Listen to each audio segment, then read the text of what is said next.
Rich wave optics.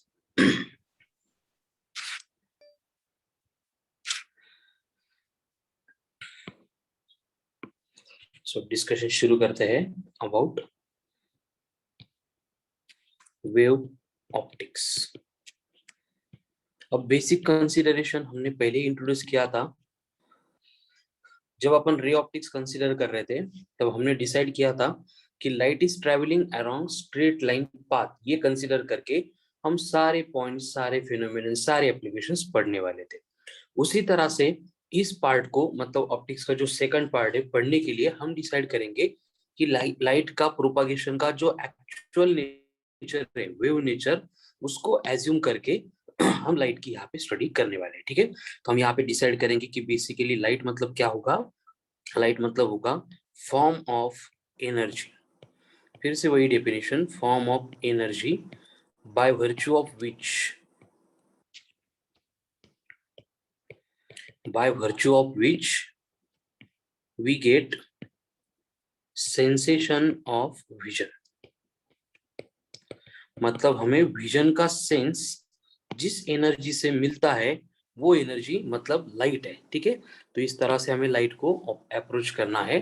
फिर से वही, it propagates through the medium in the form of electromagnetic waves with the speed of 3 into 10 to the power 8 metre पर second in air और vacuum. Practically मैंने बोला था वो actual में होती है 2979245 मीटर पर सेकंड। लेकिन इतनी सारी स्पीड, मतलब डिटेल में इतने सारे नंबर अगर कंसीडर करेंगे तो कैलकुलेशन में बहुत ज्यादा डिफिकल्ट हो जाएगा। इसलिए हम उसको क्या करते हैं, 3 into 10 to the power 8 metre पर सेकंड इस तरह से कंसीडर करते हैं। लेकिन ये जो बात मैंने यहाँ पे लिखी कि लाइट प्रोपागेट होता है in the form of electromagnetic wave, उसकी स्पीड हो गई 3 into 10 to the power 8 metre पर सेकंड, पहले ऐसे नहीं था। एट द स्टार्ट हमें इस तरह की कोई भी इंफॉर्मेशन नहीं थी। तो इसलिए हम क्या करेंगे, यहाँ पे नेक्स्ट पॉइंट इंट्रोड्यूस करेंगे, that is different theories of light. Different theories of light. Light को एक्सप्लेन करने के लिए अब तक की जो जो डिफरेंट थियरीज एक्सप्लेन की गई थी उनको यहाँ पे अपन इंट्रोड्यूस करेंगे। ठीक है, अब बेसिकली देखो, लाइट के बारे में जो इंफॉर्मेशन है हमें एक्चुअल में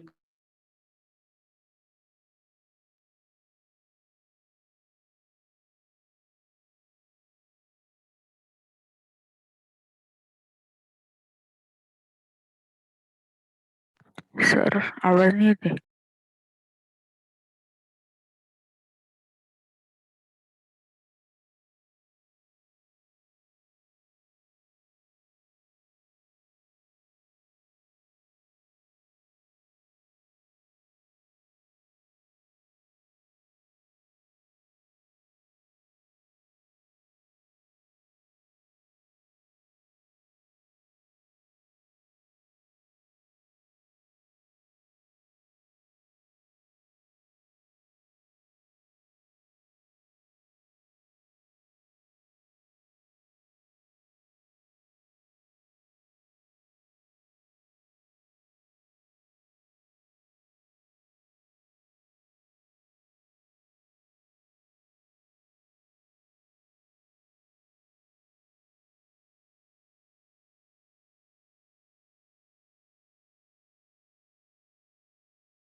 कधीपासून येत नाही आवाज?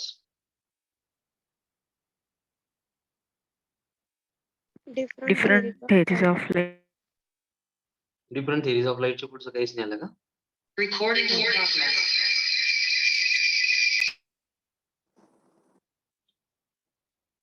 ओके, अब आ रहा है?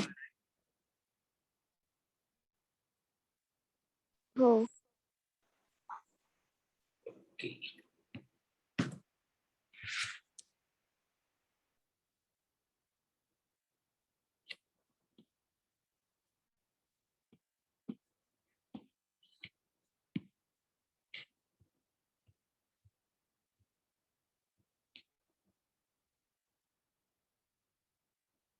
चलो, अब है audio video clear? Yes, sir. चलो, so different theories of light में सबसे पहले सबसे इंपॉर्टेंट थ्योरी हम यहाँ पे पढ़ने वाले हैं, दैट इज न्यूटन्स थ्योरी। और इन न्यूटन्स थ्योरी को न्यूटन्स कार्पस्कुलर थ्योरी ऐसे भी बोला जाता है। अभी न्यूटन्स थ्योरी या फिर न्यूटन्स कॉर्पस्कुलर थ्योरी मतलब हिस्ट्री की लाइट के बारे में सबसे पहले एंड सबसे बेस्ट एक्सप्लेन की गई थी। और इस थ्योरी को एक्सप्लेन करने के लिए न्यूटन ने जो है मतलब एक कंप्लीट थीसिस ही लिखा था, ऑप्टिक्स या फिर ऑप्टिशिया मैथमेटिशिया जिसको बोला जाता है। तो इस थ्योरी में न्यूटन एक्सप्लेन करता है कि every source of light every source of light emits large number of tiny particles known as corpuscles।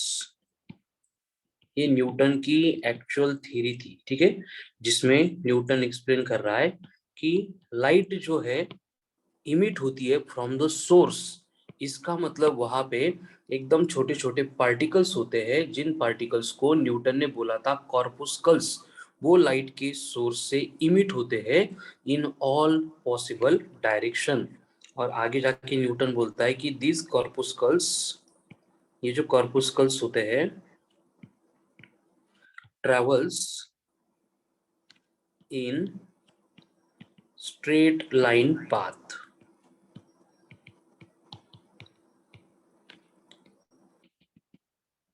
With different velocities in different medium। और जिसमें न्यूटन बोलता है greater in denser medium than in rare. मतलब ये actual नहीं है, सबको मालूम है, लेकिन न्यूटन ने इस तरह की बात बोली थी कि जो कॉर्पुस्कल की या फिर लाइट की स्पीड है वो डेंसर मीडियम में रेयर मीडियम से ज्यादा होती है, जैसे कि साउंड वेव की होती है। उसके बाद में ये कॉर्पुस्कल्स के बारे में न्यूटन एक्सप्लेन करता है कि जो कॉर्पुस्कल्स है इनकी स्पीड जो है वो लाइट की स्पीड होती है, मैक्सिमम स्पीड होती है। उसके बाद में different colours of light, different colors of light are due to different sizes of corpuscles। मतलब साइज ऑफ कॉर्पुस्कल बदल गई कि लाइट का कलर बदल जाएगा, इस तरह की थ्योरी न्यूटन ने एक्सप्लेन की थी कि अगर कॉर्पुस्कल बड़ा है तो वो रेड दिखेगा, अगर कॉर्पुस्कल छोटा हो गया तो वहां पे जो है कलर उसका चेंज हो जाएगा। और इस तरह से ये कॉर्पुस्कल रिलेटेड जो थ्योरी थी वो न्यूटन ने एक्सप्लेन की थी, ठीक है। अब ये न्यूटन की थ्योरी जो एकदम मतलब पूरी डिटेल्ड एकदम लाइट के जो फेनोमेनन थे उनको कंसिडर करके उसने एक्सप्लेन की थी। लेकिन ये बात अपन पहले ही देख चुके हैं कि न्यूटन जो था लाइट में पार्टिकल को देखता था। अब ये पार्टिकल जब भी मीडियम में ट्रेवल करेंगे, कुछ भी वो इंटरेक्ट करेंगे, तो वो नॉर्मल मैकेनिक्स में कोई भी पार्टिकल, कोई भी बॉडी जो हम कंसीडर करते हैं उसी तरह से ये कॉर्पुस्कल्स भी बिहेव करेंगे। इस तरह के एजम्पशन के ऊपर ये न्यूटन की थ्योरी बेस्ड थी। जैसे कि रिफ्लेक्शन को अपन डिफाइन करते हैं bouncing back of light rays into same medium. तो जैसे मैकेनिक्स में कोई बॉल है उसको अगर स्मूथ फ्लोर पे अगर हमने डाल दिया तो वो बाउंस बैक करता है, उसी तरह से न्यूटन को बोलना था कि ये लाइट जाके अगर मिरर के ऊपर इंसिडेंट हो गई तो लाइट में जो पार्टिकल्स है वो सेम मीडियम में बाउंस बैक करते हैं और उसी को रिफ्लेक्शन कंसीडर किया जाता है। तो इस तरह की थ्योरी ये न्यूटन ने एक्सप्लेन की थी। अब न्यूटन की थ्योरी से रिलेटेड नेक्स्ट पॉइंट हमें यहाँ पे देखना है कि phenomenon explain by this theory.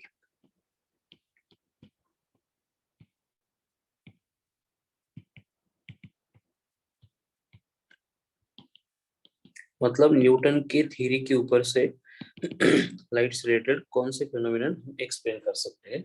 तो उसमें सबसे इम्पोर्टेंट जिसके बारे में अपन पूरा डिस्कस कर चुके हैं, एक तो रिफ्लेक्शन, दूसरा रिफ्रैक्शन एंड तीसरा existence of energy in light. Light में एनर्जी होती है, देन रिफ्लेक्शन होता है, रिफ्रैक्शन होता है। इस तरह के जो फिनोमिनन है न्यूटन की थ्योरी को यूज करके हम वहां पे प्रूव कर सकते हैं। लेकिन लाइट मतलब सिर्फ रिफ्लेक्शन रिफ्रैक्शन नहीं होता है, और भी बहुत सारे फिनोमिनन है। तो नेक्स्ट पार्ट में आएगा phenomenon not explain by Newton's theory.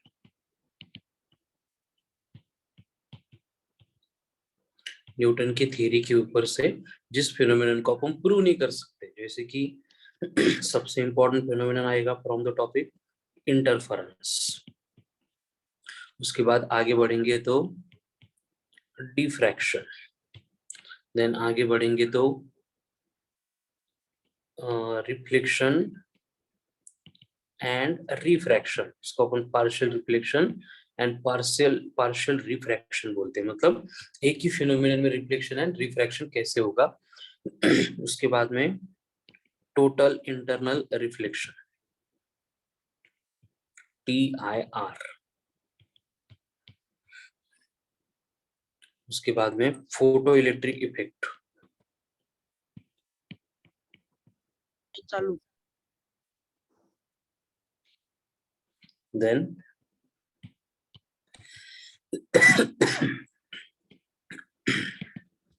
Compton effect. उसके बाद में जो पार्शियल रिफ्लेक्शन एंड रिफ्रैक्शन है, हो गया, उसको लिख दिया ऊपर। Speed of light is actual में होती है greater in rare medium than in denser medium. मतलब लाइट की स्पीड जो है वो रेयर में ज्यादा है डेंसर से, लेकिन एक्चुअल न्यूटन ने बोला था कि लाइट की स्पीड जो है वो डेंसर में ज्यादा है रेयर से। तो इस तरह की कुछ बातें थी जो न्यूटन की थ्योरी ने एक्सप्लेन नहीं की थी। ठीक है, तो एक्चुअल में कंडीशन क्या है, देखो न्यूटन की थ्योरी में जो भी पॉइंट्स बोले गए थे वो सारे के सारे एक्सपेरिमेंटली ऑब्जर्व करने के बाद हमें समझ में आ गया था कि वो रिजेक्ट करने जैसे थे। मतलब उसमें जो भी इंफॉर्मेशन थी वो एक्सपेरिमेंटल एनालिसिस के साथ मैच नहीं कर रही थी, इसलिए हमने बाद में इस न्यूटन की थ्योरी को रिजेक्ट कर दिया। लेकिन फिर भी न्यूटन की थ्योरी जो है वो इंपॉर्टेंट थ्योरी, हम उसको स्किप नहीं कर सकते, बिकॉज लाइट के बारे में इतना डिटेल जो इन्फॉर्मेशन है, यानी एक्चुअल में लाइट मतलब होता क्या है, लाइट को पढ़ते कैसे है, ये सारी बातें जो है वो न्यूटन की थ्योरी में हमें समझ में आई थी और यहाँ पे हमें मालूम हुई थी। अब न्यूटन के बाद में सबसे इंपॉर्टेंट थ्योरी आती है जिसको अपन बोलते हैं as a wave theory of light, जो एक्सप्लेन की गई थी बाय हाइजेन, और उसको बोलते हैं अपन as a Huygens theory of light.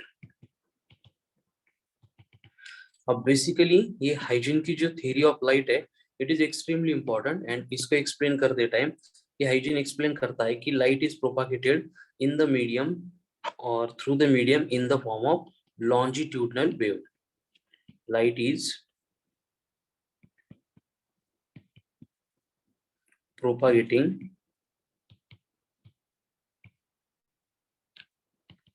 through the medium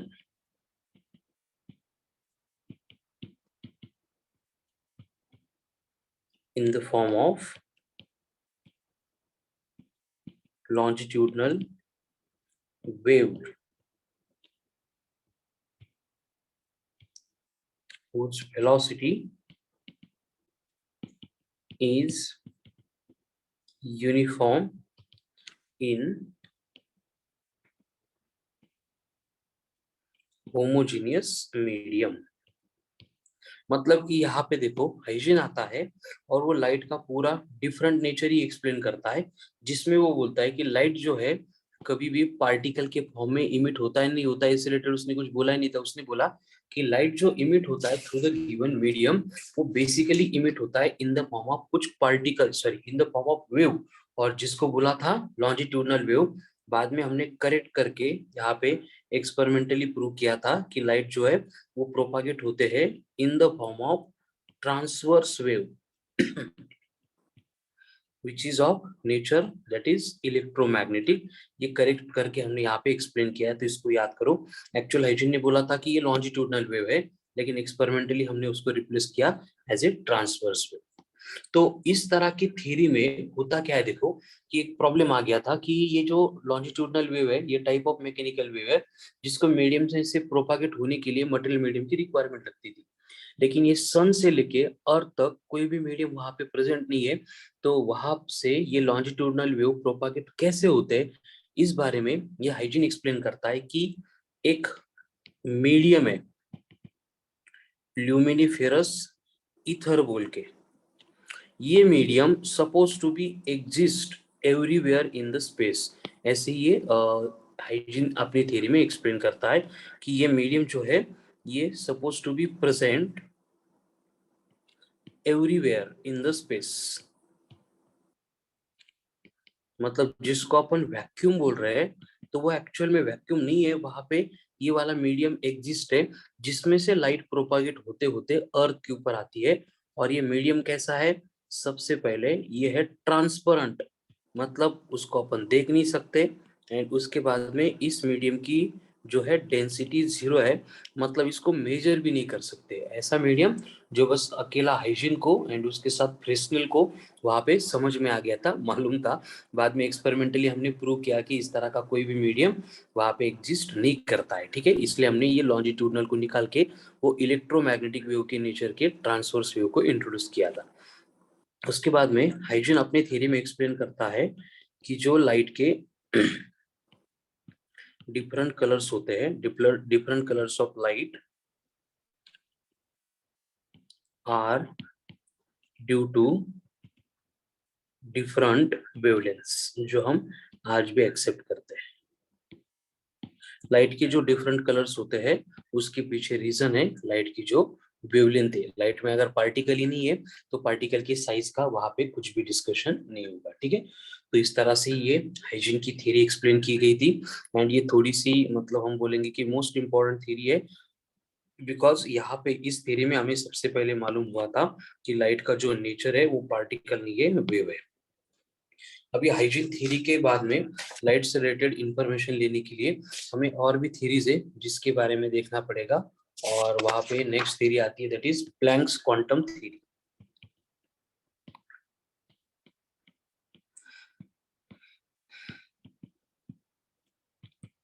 planks quantum theory.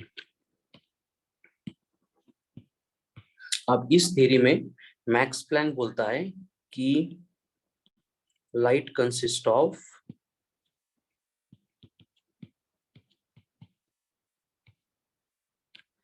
Packets of energy, quantas of energy, packets of energy और quantas of energy. And each quanta या फिर ईच पैकेट की जो एनर्जी है इट इज गिवन बाय, उसके लिए formula होता है E equals to h into nu. यहाँ पे H का मतलब होगा प्लैंक्स कांस्टेंट जिसकी वैल्यू होगी 6.63 into 10 to the power -34 joule into second. And nu का मतलब होगा फ्रीक्वेंसी ऑफ लाइट, ठीक है। तो इस तरह से ये प्लैंक तो कुछ अलग ही बात लेके आ रहा है कि लाइट मतलब पार्टिकल नहीं है, लाइट मतलब वेव नहीं है, लाइट मतलब पैकेट ऑफ एनर्जी है जो क्या करते हैं बेसिकली एनर्जी के पैकेट्स होते हैं। जब ये एनर्जी हमारे आईज में आके गिरती है तो हमें विजन का सेंसेशन आता है। इस तरह की बातें ये प्लैंक की थ्योरी जो है वो एक्सप्लेन करती है। अब इस थ्योरी के ऊपर से जो फिनोमेना एक्सप्लेन किए गए थे उसमें सबसे इंपॉर्टेंट फिनोमेनन था that was photo electric effect. Photo electric effect and Compton effect. तो photo electric effect and Compton effect आपको अगर एक्सप्लेन करने हैं तो वहां पे प्लैंक की थ्योरी को हमें कंसीडर करना पड़ता है, ठीक है। लेकिन यहाँ पे जो है रिफ्लेक्शन, देन रिफ्लेक्शन हो जाएगा यहाँ पे, इंटरफेरेंस, उसके बाद में डिफ्रैक्शन एंड पोलराइजेशन। ये फिनोमेनन एक्सप्लेन करने के लिए ये जो थ्योरी थी वो अनेबल थी, मतलब इसने एक्सप्लेन नहीं किया गया था, ठीक है। अगेन यहाँ पे न्यूटन की थ्योरी के बाद में, सॉरी लाइट की ये थ्योरीज के बाद में सबसे इंपॉर्टेंट थ्योरी आती है, दैट इज मैक्सवेल्स थ्योरी। और ये मैक्सवेल्स थ्योरी को अपन बोलते हैं as Maxwell's electromagnetic theory.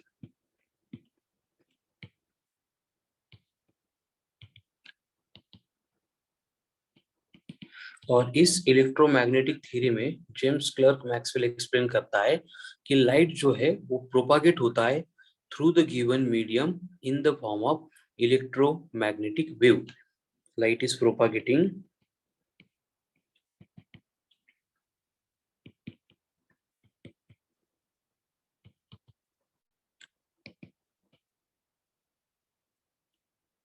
through the given medium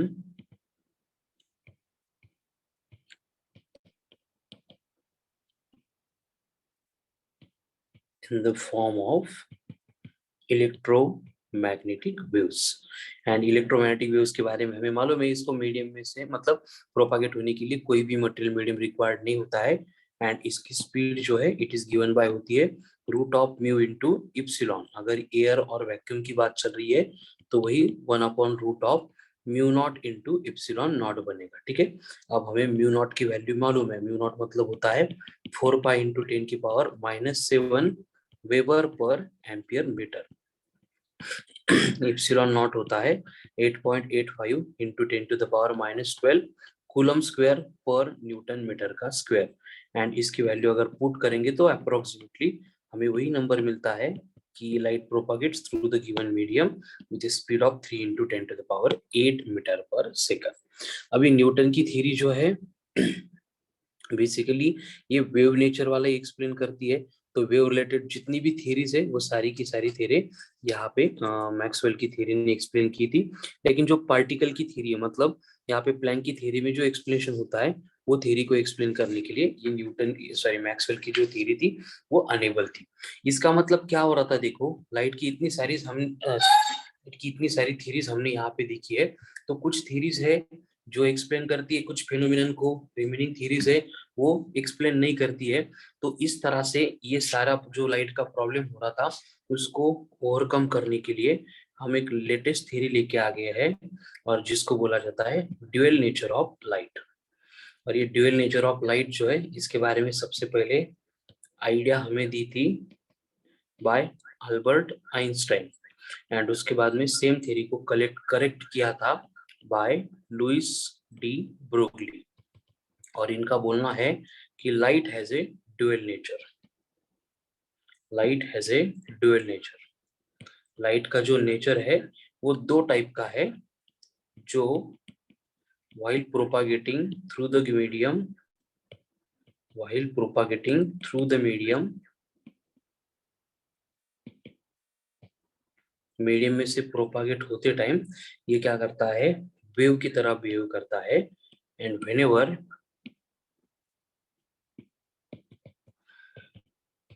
it interacts with certain surfaces या फिर मैटर, किसी के साथ भी जब भी इंटरेक्ट होता है तो ये क्या करता है, एज ए पार्टिकल बिहेव करता है। एंड इसको प्रूव करने के लिए lambda is equals to h/p ये वाला एक्सप्रेशन वो लेके आते हैं, जिसमें लैम्बडा है मतलब वेवलेंथ है, p है मतलब मोमेंटम है। तो अकेला ऐसा इक्वेशन है जिसमें वेवलेंथ भी है मोमेंटम भी है, मतलब वेव के नेचर को भी ये रिलेट कर रहा है मोमेंटम मतलब पार्टिकल नेचर को भी रिलेट कर रहा है। तो इस तरह से दोनों भी इक्वेशन मतलब दोनों वेवलेंथ एंड मोमेंटम प्रेजेंट है। इसका मतलब लाइट का जो नेचर है वो भी एक तो वेव नेचर भी होगा एंड पार्टिकल नेचर भी होगा। ठीक है, तो इस तरह की ये लेटेस्ट थ्योरी जो हम आज एक्सेप्ट करके लाइट के बारे में आगे डिस्कस कर रहे हैं। ठीक है, तो थोड़ा सा अभी डिटेल में डिस्कशन शुरू करते हैं। और इस डिस्कशन को आगे बढ़ाने के लिए हमें फिर से हाइजीन ने जो एक्सप्लेन की थी वेव थ्योरी उसके ऊपर थोड़ा वर्क करना पड़ेगा। और उसी को अपन बोलते हैं वेव थ्योरी ऑफ लाइट। ऐसा क्यों? क्योंकि ये हिस्ट्री की सबसे पहली थ्योरी थी जिसने एक्सप्लेन किया था कि light is propagating through the medium in the form of in the form of wave. कौन से वेव है वो बाद में हमने करेक्ट किया, लेकिन वेव के फॉर्म में प्रोपागेशन होता है, ये बात एक्सप्लेन की गई थी बाय हाइजीन। अब बेसिकली हाइजीन की थ्योरी क्या थी वो तो हमने देख लिया, लेकिन हाइजीन ने जो लाइट का प्रोपागेशन बोला था कैसे होता है उसको समझने के लिए हमें यहाँ पे कुछ बेसिक पॉइंट्स देखने पड़ेंगे, जिसमें सबसे इंपॉर्टेंट पॉइंट होता है दैट इज वेव फ्रंट। मतलब जो भी कुछ एक्सप्लेन किया गया है हाइजेंस थ्योरी में, वो वेव फ्रंट के टर्म्स में मतलब एक्सप्लेन किया गया है। और इसको अपन डिफाइन करते हैं, क्या होता है वेव फ्रंट मतलब locus of all the points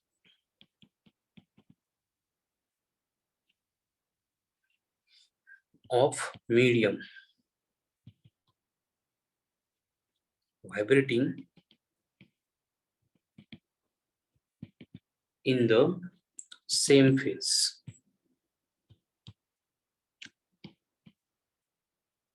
ठीक है, उसके बाद में हमें यहाँ पे देखना पड़ेगा वेव सरफेस को। अब जो वेव फ्रंट पे होता है वही वेव सरफेस में होगा, लेकिन हम क्या करेंगे, surface on which all the points are vibrating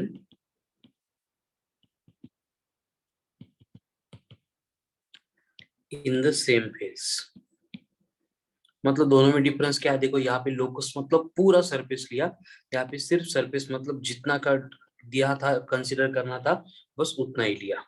and उससे रिलेटेड और एक आता है दैट इज व्यू नॉर्मल। अब ये व्यू नॉर्मल मतलब क्या होता है, नॉर्मल ड्रॉन, नॉर्मल मतलब perpendicular, normal drawn to the wave front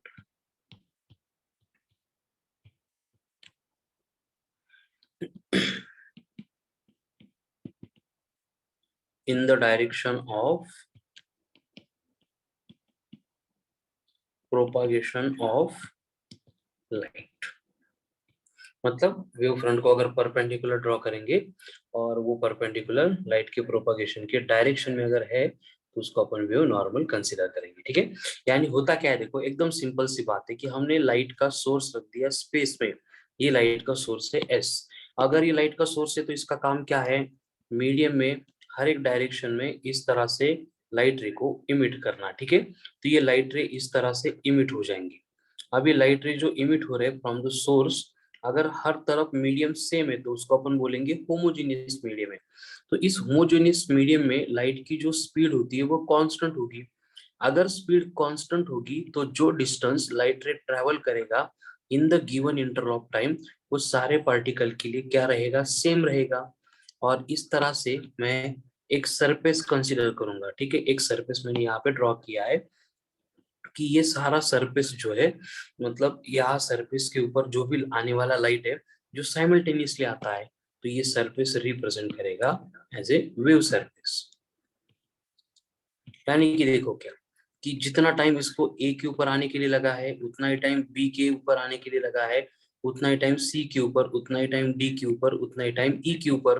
मतलब यहाँ पे जो हर एक पार्टिकल है वहां पे लाइट आने के लिए सेम टाइम लगा है। इसका मतलब ये सारे पार्टिकल सेम फेज में वाइब्रेट करेंगे, मतलब उनमें फेज डिफरेंस जीरो हो जाएगा। लेकिन अगर मैं पूरा का पूरा लोकस कंसीडर करूंगा, अब लोकस मतलब होता क्या है, collection of all the points. तो इस सरफेस की तरह मैं ऐसे सारे डायरेक्शन में ये पॉइंट कंसीडर करूंगा जहां पे लाइट रेज एक ही इंस्टेंट पे आ गए थे और सेम फेज में वाइब्रेट कर रहे थे। तो अब ये बन जाएगा हमारे लिए वेव फ्रंट। इस वेव फ्रंट को अगर हम यहाँ पे नॉर्मल ड्रॉ करेंगे, ठीक है, कोई भी एक परपेंडिकुलर हमने ड्रॉ किया जो लाइट के प्रोपागेशन के डायरेक्शन में है एंड वेव सरफेस को परपेंडिकुलर है, तो ये बन जाएगा हमारे लिए वेव नॉर्मल। तो इस टाइप के कंस्ट्रक्शन को हाइजीन ने एक्सप्लेन किया था, और जिसके ऊपर से लाइट मीडियम में से प्रोपागेट कैसे होता है ये बात आगे हाइजीन एक्सप्लेन करता है। उससे पहले आपको यहाँ पे टाइप्स ऑफ वेव फ्रंट याद रखनी है। उसमें फर्स्ट वन आएगी that is spherical wave front. Spherical wave front, अब वेव फ्रंट मतलब क्या है वो तो क्लियर हो गया।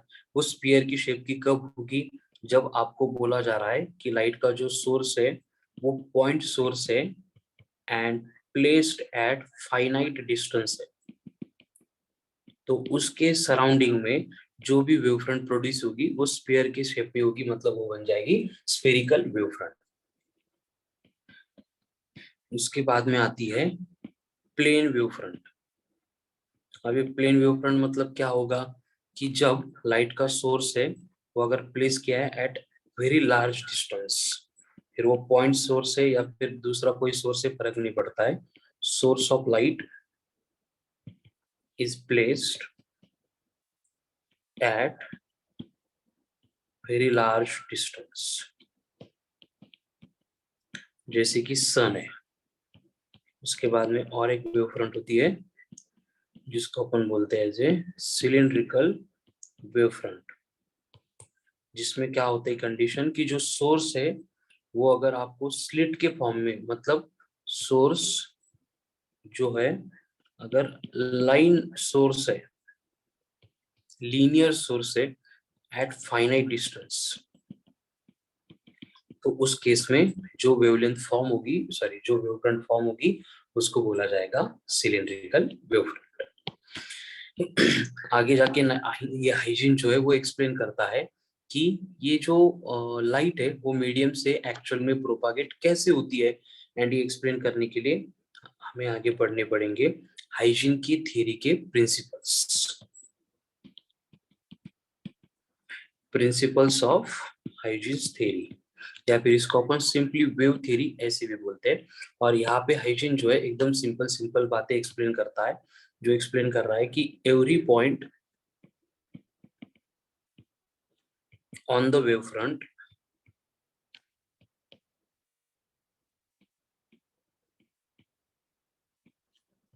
behaves like secondary source, मतलब जो लाइट के वेव फ्रंट के ऊपर हर एक पॉइंट होगा, अब वेव फ्रंट मतलब क्या है यहाँ पे मैंने शो किया था, तो वो खुद का सोर्स समझेगा, एंड अगर सोर्स समझ लिया मतलब वो क्या करेगा, सब डायरेक्शन में लाइट को इमिट करना शुरू कर देगा। अभी इस सोर्स से शुरू होने वाली जो लाइट है उसको अपन बोलेंगे सेकेंडरी लाइट। तो ये सेकेंडरी लाइट की जो वेवलेट्स होगी, वेवलेट्स मतलब वही लाइट रेज, ठीक है। Secondary wavelets are more effective in the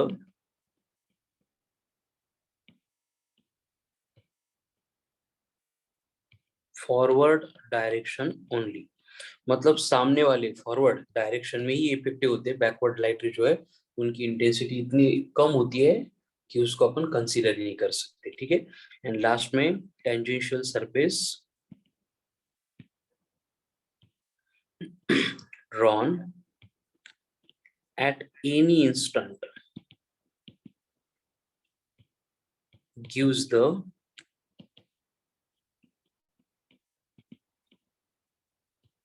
position of new wavefront, ठीक है। तो इस तरह से हाइजीन जो है ये बातें एक्सप्लेन करता है कि एक्चुअल में मीडियम में से लाइट का प्रोपागेशन कैसे होता है। तो ये एकदम सिंपल सिंपल बात एक्सप्लेन कर रहा है कि पहले लाइट का सोर्स होगा, यहाँ से ऑल पॉसिबल डायरेक्शन में क्या होगा, लाइट इमिट होगी, फिर यहाँ पे पर्टिकुलर डिस्टेंस पे एक वेव फ्रंट फॉर्म होगी, फिर आगे जाके इस वेव फ्रंट के ऊपर जितने भी पॉइंट्स होंगे वो खुद को सोर्स समझेंगे, एंड खुद को सोर्स समझने के बाद ये भी ऑल पॉसिबल डायरेक्शन में इस तरह से लाइट को इमिट करना शुरू कर देंगे। लेकिन इनकी जो लाइट है वो फॉरवर्ड डायरेक्शन में ही बस इफेक्टिव होती है। उसके बाद में किसी भी इंस्टेंट पे अगर हमें नई वेव फ्रंट चाहिए तो हमें बस क्या करना है, ये सेकेंडरी वेवलेट को इस तरह का टेंजेंशियल सरफेस ड्रॉ करना है। आगे सेकंड वेव फ्रंट, फिर से इस वेव फ्रंट के ऊपर का हर एक पार्टिकल खुद को सोर्स समझ ले लगेगा, एंड सोर्स समझने के बाद वो भी क्या करेगा, हर एक पॉसिबल डायरेक्शन में लाइट रे को इमिट करना शुरू कर देगा, ठीक है। तो इस तरह की बातें ये हाइजीन अपने प्रिंसिपल में एक्सप्लेन करता है। So this is all about hygiene की थ्योरी। उसके बाद हाइजीन ने सक्सेसफुली रिफ्लेक्शन एंड रिफ्लेक्शन जो है वो एक्सपेरिमेंटली प्रूव भी कर दिया था, और हाइजीन की थ्योरी को हमें थोड़ा डिटेल में पढ़ना था, क्योंकि फिर से वही कि ये थ्योरी सबसे पहले एक्सप्लेन कर रही थी कि light is propagating through the medium in the form of wave. आगे हमने करेक्ट करके बोला कि ये ट्रांसवर्स वेव है जो भी इलेक्ट्रोमैग्नेटिक के नेचर का है। अब हम लाइट के डिफरेंट फिनोमिनन डिस्कस करने वाले हैं, जिसमें सबसे इंपॉर्टेंट फिनोमिनन आता है, that is polarisation of light. Polarisation of light, अब बेसिकली देखो एकदम इंपॉर्टेंट है, जिसके ऊपर मेनी टाइम्स क्वेश्चन आता है, वो फॉर्मूला हमें सेम फिनोमेनन में यहाँ पे मिलने वाला है, ठीक है। Polarisation of light. अब ये पोलराइजेशन ऑफ लाइट मतलब होता क्या है, ये समझने के लिए हमें सबसे पहले देखना पड़ेगा कि जो भी लाइट होता है वो मीडियम में से प्रोपागेट होता है in the form of electromagnetic waves. जब भी लाइट मीडियम में से प्रोपागेट होता है तो वाइल प्रोपागेटिंग थ्रू द मीडियम, उसकी जो मतलब नेचर होता है वो होता है इलेक्ट्रोमैग्नेटिक टाइप का। और ये इलेक्ट्रोमैग्नेटिक टाइप का नेचर होने की वजह से वहां पे लाइट में होता क्या है कि जो electric field and magnetic field vectors है वो वहां पे वाइब्रेट करते हैं। मतलब इस डायरेक्शन में लाइट अगर प्रोपागेट हो रहा है तो यहाँ पे इस तरह से एक प्लेन में इलेक्ट्रिक फील्ड वेक्टर्स एंड इसके परपेंडिकुलर प्लेन में magnetic field vectors vibrations perform करते हैं। लेकिन इनके वाइब्रेशन की जो प्लेन है वो मतलब फिक्स नहीं होते हैं, एक ही होगा दो ही होगा ऐसा नहीं होगा। ये नंबर ऑफ जितने पॉसिबल प्लेन है उस प्लेन में ये सारे वाइब्रेशन परफॉर्म करते हैं, ठीक है। यहाँ पे डॉट शो किया मतलब ये अप एंड डाउन जा रहा है। उसी तरह से इस प्लेन में भी वाइब्रेशन परफॉर्म होंगे, इस प्लेन में भी वाइब्रेशन परफॉर्म होंगे। आगे मैं शो नहीं कर रहा हूँ, लेकिन इमेजिन करो कि यहाँ पे सेम प्लेन में ये लाइट जो है वो वाइब्रेशन परफॉर्म कर रहा है। तो इस तरह का लाइट का नेचर होता है जिसको अपन बोलते हैं कि ये ऑर्डिनरी लाइट है या फिर अनपोलराइज्ड लाइट है।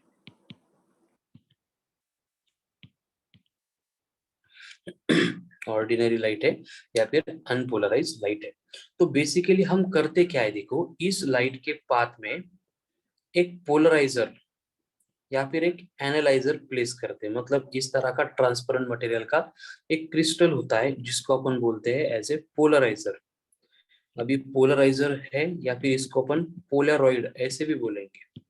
तो बेसिकली सबसे पहले हम इसको यूज करते थे, उसमें हुआ करता था टर्मेलिन क्रिस्टल।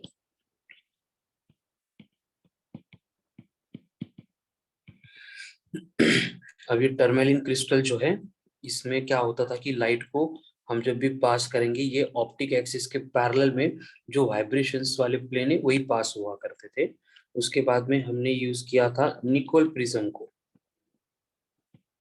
एंड एक्चुअल में अब सारे एप्लीकेशंस में हम यूज करते हैं पोलरॉइड्स। ये लेटेस्ट एंड सबसे जो बेस्ट लाइट का हमें पोलराइजेशन कर देता है, प्रोवाइड करता है, वो डिवाइस है जिसको अपन यूज करते हैं। तो ये पोलरॉइड्स जो है ये बेसिकली हम बनाते हैं from iodo sulphate of quinine से। ये मटेरियल है आयोडो सल्फेट ऑफ क्विनिन, जिसका यूज करके हम ये पोलरॉइड्स बनाते हैं, ठीक है। तो बेसिकली देखो होगा क्या, एक लाइट होगी जिसमें कंडीशन क्या है कि ये इलेक्ट्रिक फील्ड वेक्टर्स जो है वो हर एक पॉसिबल प्लेन में इस तरह से वाइब्रेशन परफॉर्म करेंगे। उसके बाद में अपन एक रख रहे हैं पोलराइजर या फिर पोलरॉइड, जिसका काम है लाइट का पोलराइजेशन करना। अब पोलराइजेशन मतलब क्या है वो हमने अभी तक देखा नहीं है। और मैंने बोला कि ये पोलराइजर या फिर पोलराइड जो है ये टर्मेलिन क्रिस्टल हो सकते हैं या फिर निकोल प्रिज्म हो सकते हैं, या फिर जो लेटेस्ट हम यूज करते हैं सबसे ज्यादा तो वो होते हैं पोलरॉइड्स। अभी पोलरॉइड जो है वो बने हुए थे from iodo sulphate of quinine से। तो होता क्या है देखो, बेसिकली जो लाइट हम ऊपर देख रहे थे कि इस तरह से प्रोपागेट होती है थ्रू द गिवन मीडियम, जिसमें ये लाइट की जो वाइब्रेशंस है इस तरह से ऑल पॉसिबल प्लेन में परफॉर्म हो रहा है। ये वर्टिकल भी है, इस तरह से परपेंडिकुलर टू द प्लेन भी है, और भी है, लेकिन हम यहाँ पे शो नहीं कर सकते। उसके बाद में अगर मैंने इस तरह का अगर एक पोलराइजर रख दिया, फिर वो टर्मेलिन क्रिस्टल है या फिर निकोल प्रिज्म है या फिर पोलरॉइड है, तो जब ये लाइट इसमें से पास होती है तो यहाँ पे होता क्या है देखो कि ये जो वर्टिकल लाइन हमने यहाँ पे दिखाई है इसको बोला जाता है ऑप्टिकल एक्सिस। तो इस एक्सिस को जो पैरेलल वाइब्रेशन है लाइट के वही इसके बाद में प्रेजेंट होते हैं। इसको छोड़ के जितने भी वाइब्रेशंस होंगे ये सारे के सारे ये पोलराइजर में रेस्ट्रिक्ट किए जाते हैं, इस पोलराइजर में रेस्ट्रिक्ट किए जाते हैं। और इसकी वजह से क्या होगा कि पोलराइजर के बाद में जो लाइट हमें मिलती है उसमें जो भी वाइब्रेशंस होंगे वो एक ही प्लेन में प्रेजेंट रहेंगे। तो इस लाइट को अपन बोलते हैं as a plane polarised light. और इधर जो थी वो हो गई हमारी अनपोलराइज्ड लाइट। तो यहाँ से आपको थोड़ा आइडिया होगा, आ गया होगा कि लाइट का क्या हो गया, पोलराइजेशन हो गया। अब लाइट का पोलराइजेशन होता है मतलब एक्चुअल में क्या होता है, उसको अगर अपन यहाँ पे देखेंगे, डिफाइन करेंगे, तो मैं यहाँ पे लिख सकता हूँ कि पोलराइजेशन मतलब क्या है, एक फेनोमेनन है of restriction of vibrations of electric field vectors into only one plane after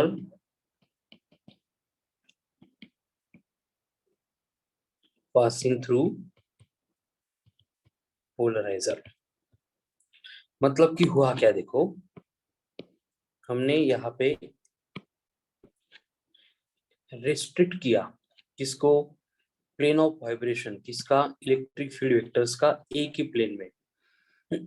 कब, जब वो इस पोलराइजर में से पास हो रहा था, एंड इसी रेस्ट्रिक्शन के फेनोमेनन को बोला जाता है as a polarisation of light. ठीक है, अब बेसिकली होता क्या है, देखो यहाँ पे और दो बातें होगी जिसको अपन बोलते हैं plane of polarisation.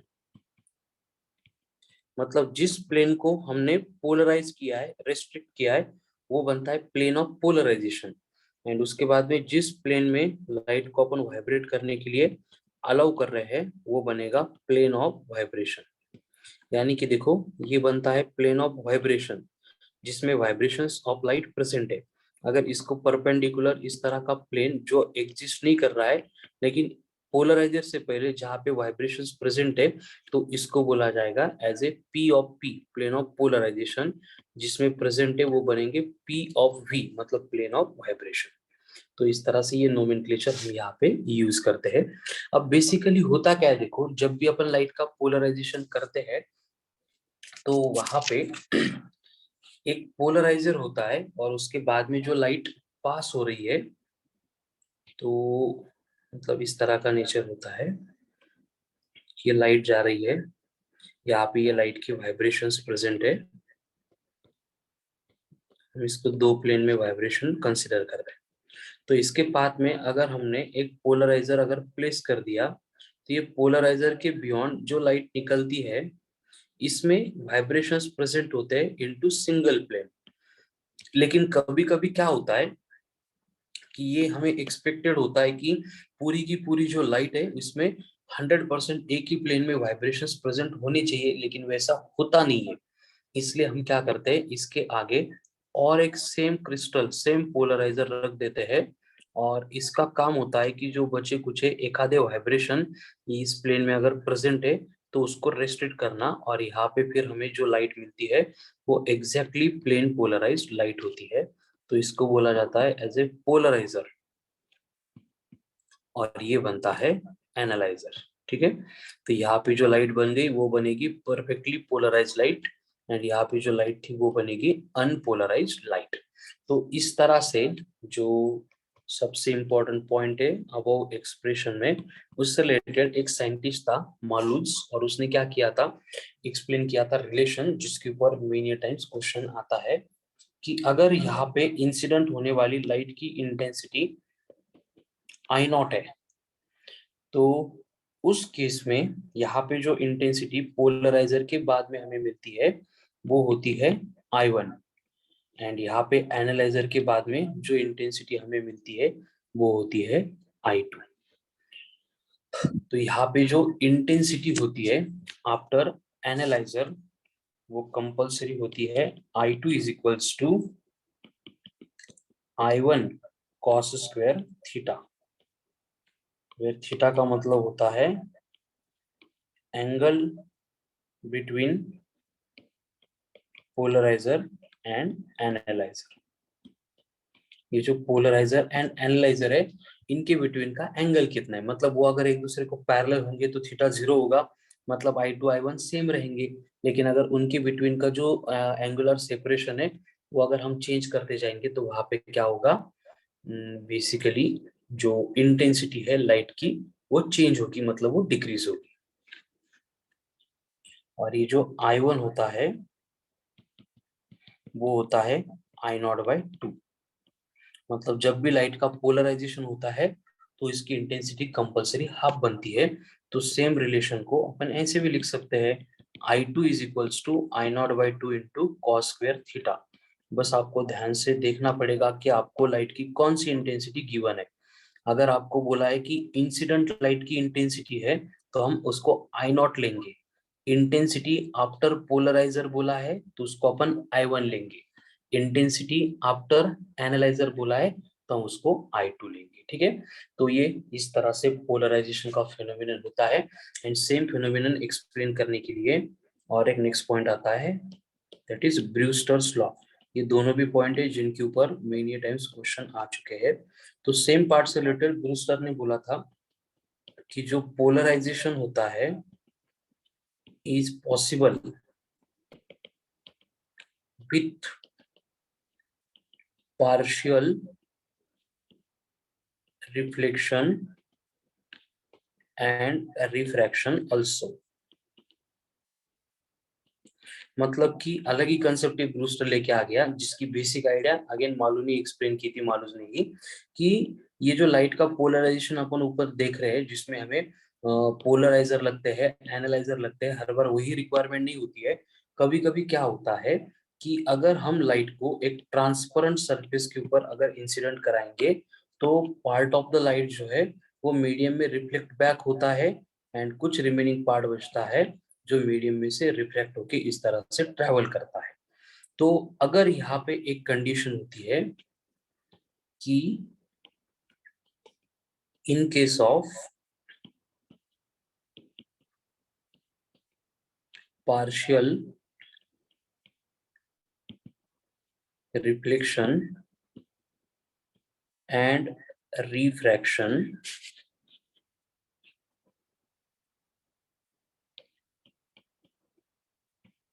reflected and refracted light rays, it becomes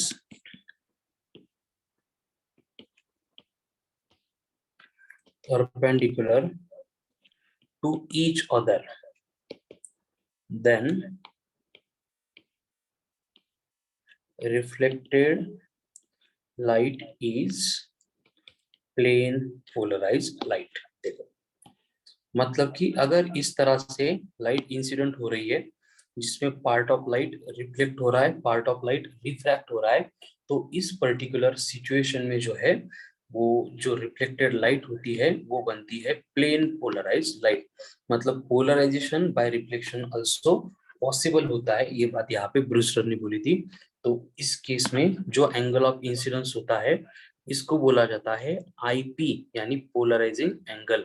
and इस पोलराइजिंग एंगल का अगर यहाँ पे यूज करेंगे तो वहां से हमें एक्सप्रेशन मिलता है, that is mu equals to tan of IP, जिसको मैं पहले ही आपको इंट्रोड्यूस कर चुका हूँ जब रिफ्रैक्टिव इंडेक्स के बारे में मैंने इंफॉर्मेशन दी थी। यहाँ पे म्यू का मतलब refractive index of the given medium, IP का मतलब पोलराइजिंग एंगल। एंड इस mu equals to tan of IP, इस लॉ को बोला जाता है as a Brewster's law. Brewster's law. So this is all about polarization of the light। मतलब light का जो होने वाला पोलराइजेशन है उससे रिलेटेड बस आपको ये दोनों पॉइंट है इसके ऊपर ही फोकस करना है। जो भी क्वेश्चंस आएंगे वो सेम पार्ट से रिलेटेड आएंगे। Now next,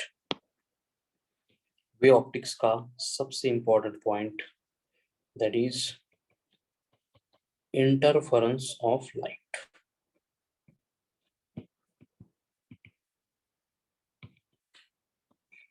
interference of light. अब लाइट का इंटरफेरेंस होना मतलब लाइट ने एक दूसरे में इंटरफेयर करना। ठीक है, अभी इंटरफेरेंस ऑफ लाइट समझने के लिए हमें यहाँ पे पहले देखना पड़ेगा, that is principle of superposition of light. जैसे principle of superposition of forces होता है, principle of superposition of waves होता है, वही है principle of superposition of light, जो यहाँ पे एक्सप्लेन करेगा कि अगर पर्टिकुलर किसी भी पॉइंट मीडियम का है, उसके ऊपर अगर साइमल्टेनियसली दो सोर्सेस ऑफ लाइट से निकल के लाइट इंसिडेंट होगी, ये क्रस्ट इसके फॉर्म में, तो बेसिकली इस पॉइंट पी के ऊपर होने वाला जो भी डिस्प्लेसमेंट है, इस पॉइंट पी पे होने वाला जो भी डिस्प्लेसमेंट है, वो एक्चुअल में जितना होना चाहिए था वो डिफरेंट रहेगा। यानी क्या, पहले मैं स्टेटमेंट लिखता हूँ फिर और थोड़ा उसको डिटेल में एक्सप्लेन करता हूँ। When two or more waves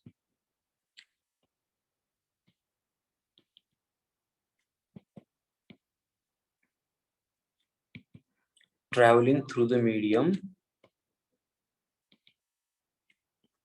arrives at a point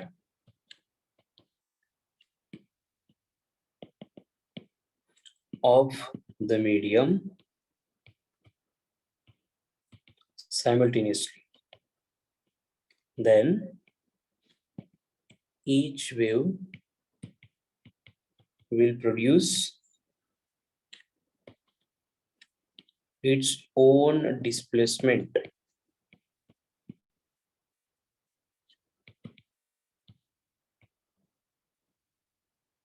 independent of other.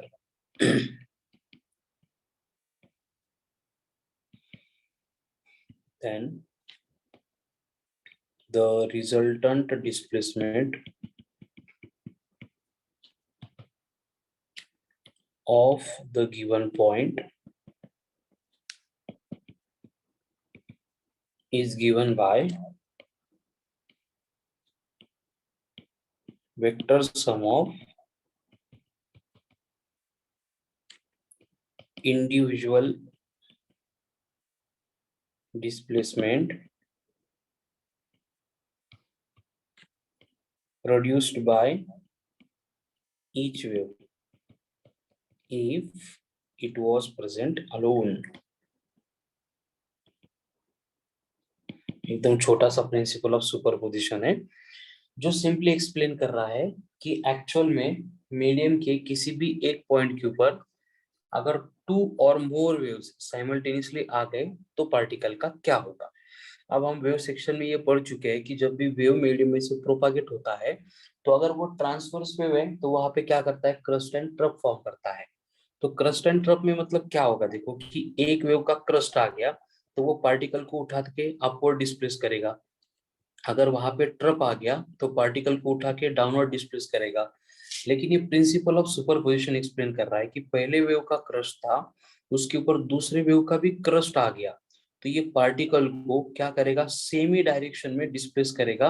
मतलब यहाँ पे डिस्प्लेसमेंट अगर ये प्लस ए था, यहाँ पे डिस्प्लेसमेंट अगर माइनस ए था, तो यहाँ पे ये डिस्प्लेसमेंट 2a हो जाएगा। मतलब दो और दो से ज्यादा वेव है तो वो पार्टिकल को जो डिस्प्लेस करने वाले हैं तो ओरिजिनल डिस्प्लेसमेंट से वहां पे होने वाला डिस्प्लेसमेंट थोड़ा सा डिफरेंट रहेगा।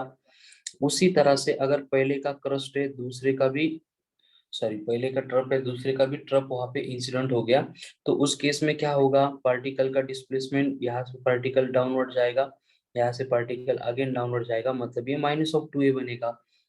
यानी फिर से जो डिस्प्लेसमेंट है वो डिफरेंट हो गया।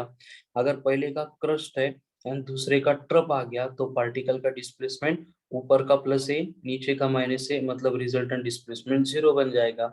इस तरह की केसेस ये प्रिंसिपल ऑफ सुपरपोजिशन एक्सप्लेन करता है। एंड इसके वजह से होता क्या है, इसके वजह से होता है लाइट का इंटरफेरेंस। अब ये इंटरफेरेंस मतलब क्या है, देखो सिंपल इंटरफेरेंस मतलब होता है modification in the intensity of light produced by superposition of two or more waves। मतलब ऊपर जो हमने सुपरपोजिशन देखा है उसकी वजह से क्या होता है, लाइट की जो इंटेंसिटी है वो चेंज होती है, मॉडिफाई होती है। अब यहाँ पे इंटेंसिटी क्यों चेंज हो गई, इंटेंसिटी क्यों मॉडिफाई हो गई, तो उसके लिए हम ये बहुत सारे टॉपिक में रिलेशन देख चुके हैं कि जो इंटेंसिटी ऑफ द वेव होती है ये डायरेक्टली प्रोपोर्शनल होती है to the square of amplitude. और यहाँ पे हमने देखा कि जो एम्पलीट्यूड प्लस ए हुआ करता था माइनस ए हुआ करता था वो कभी कभी 2a बना, कभी -2a बना, कभी 0 बना, मतलब वहां पे एम्पलीट्यूड चेंज हो गया।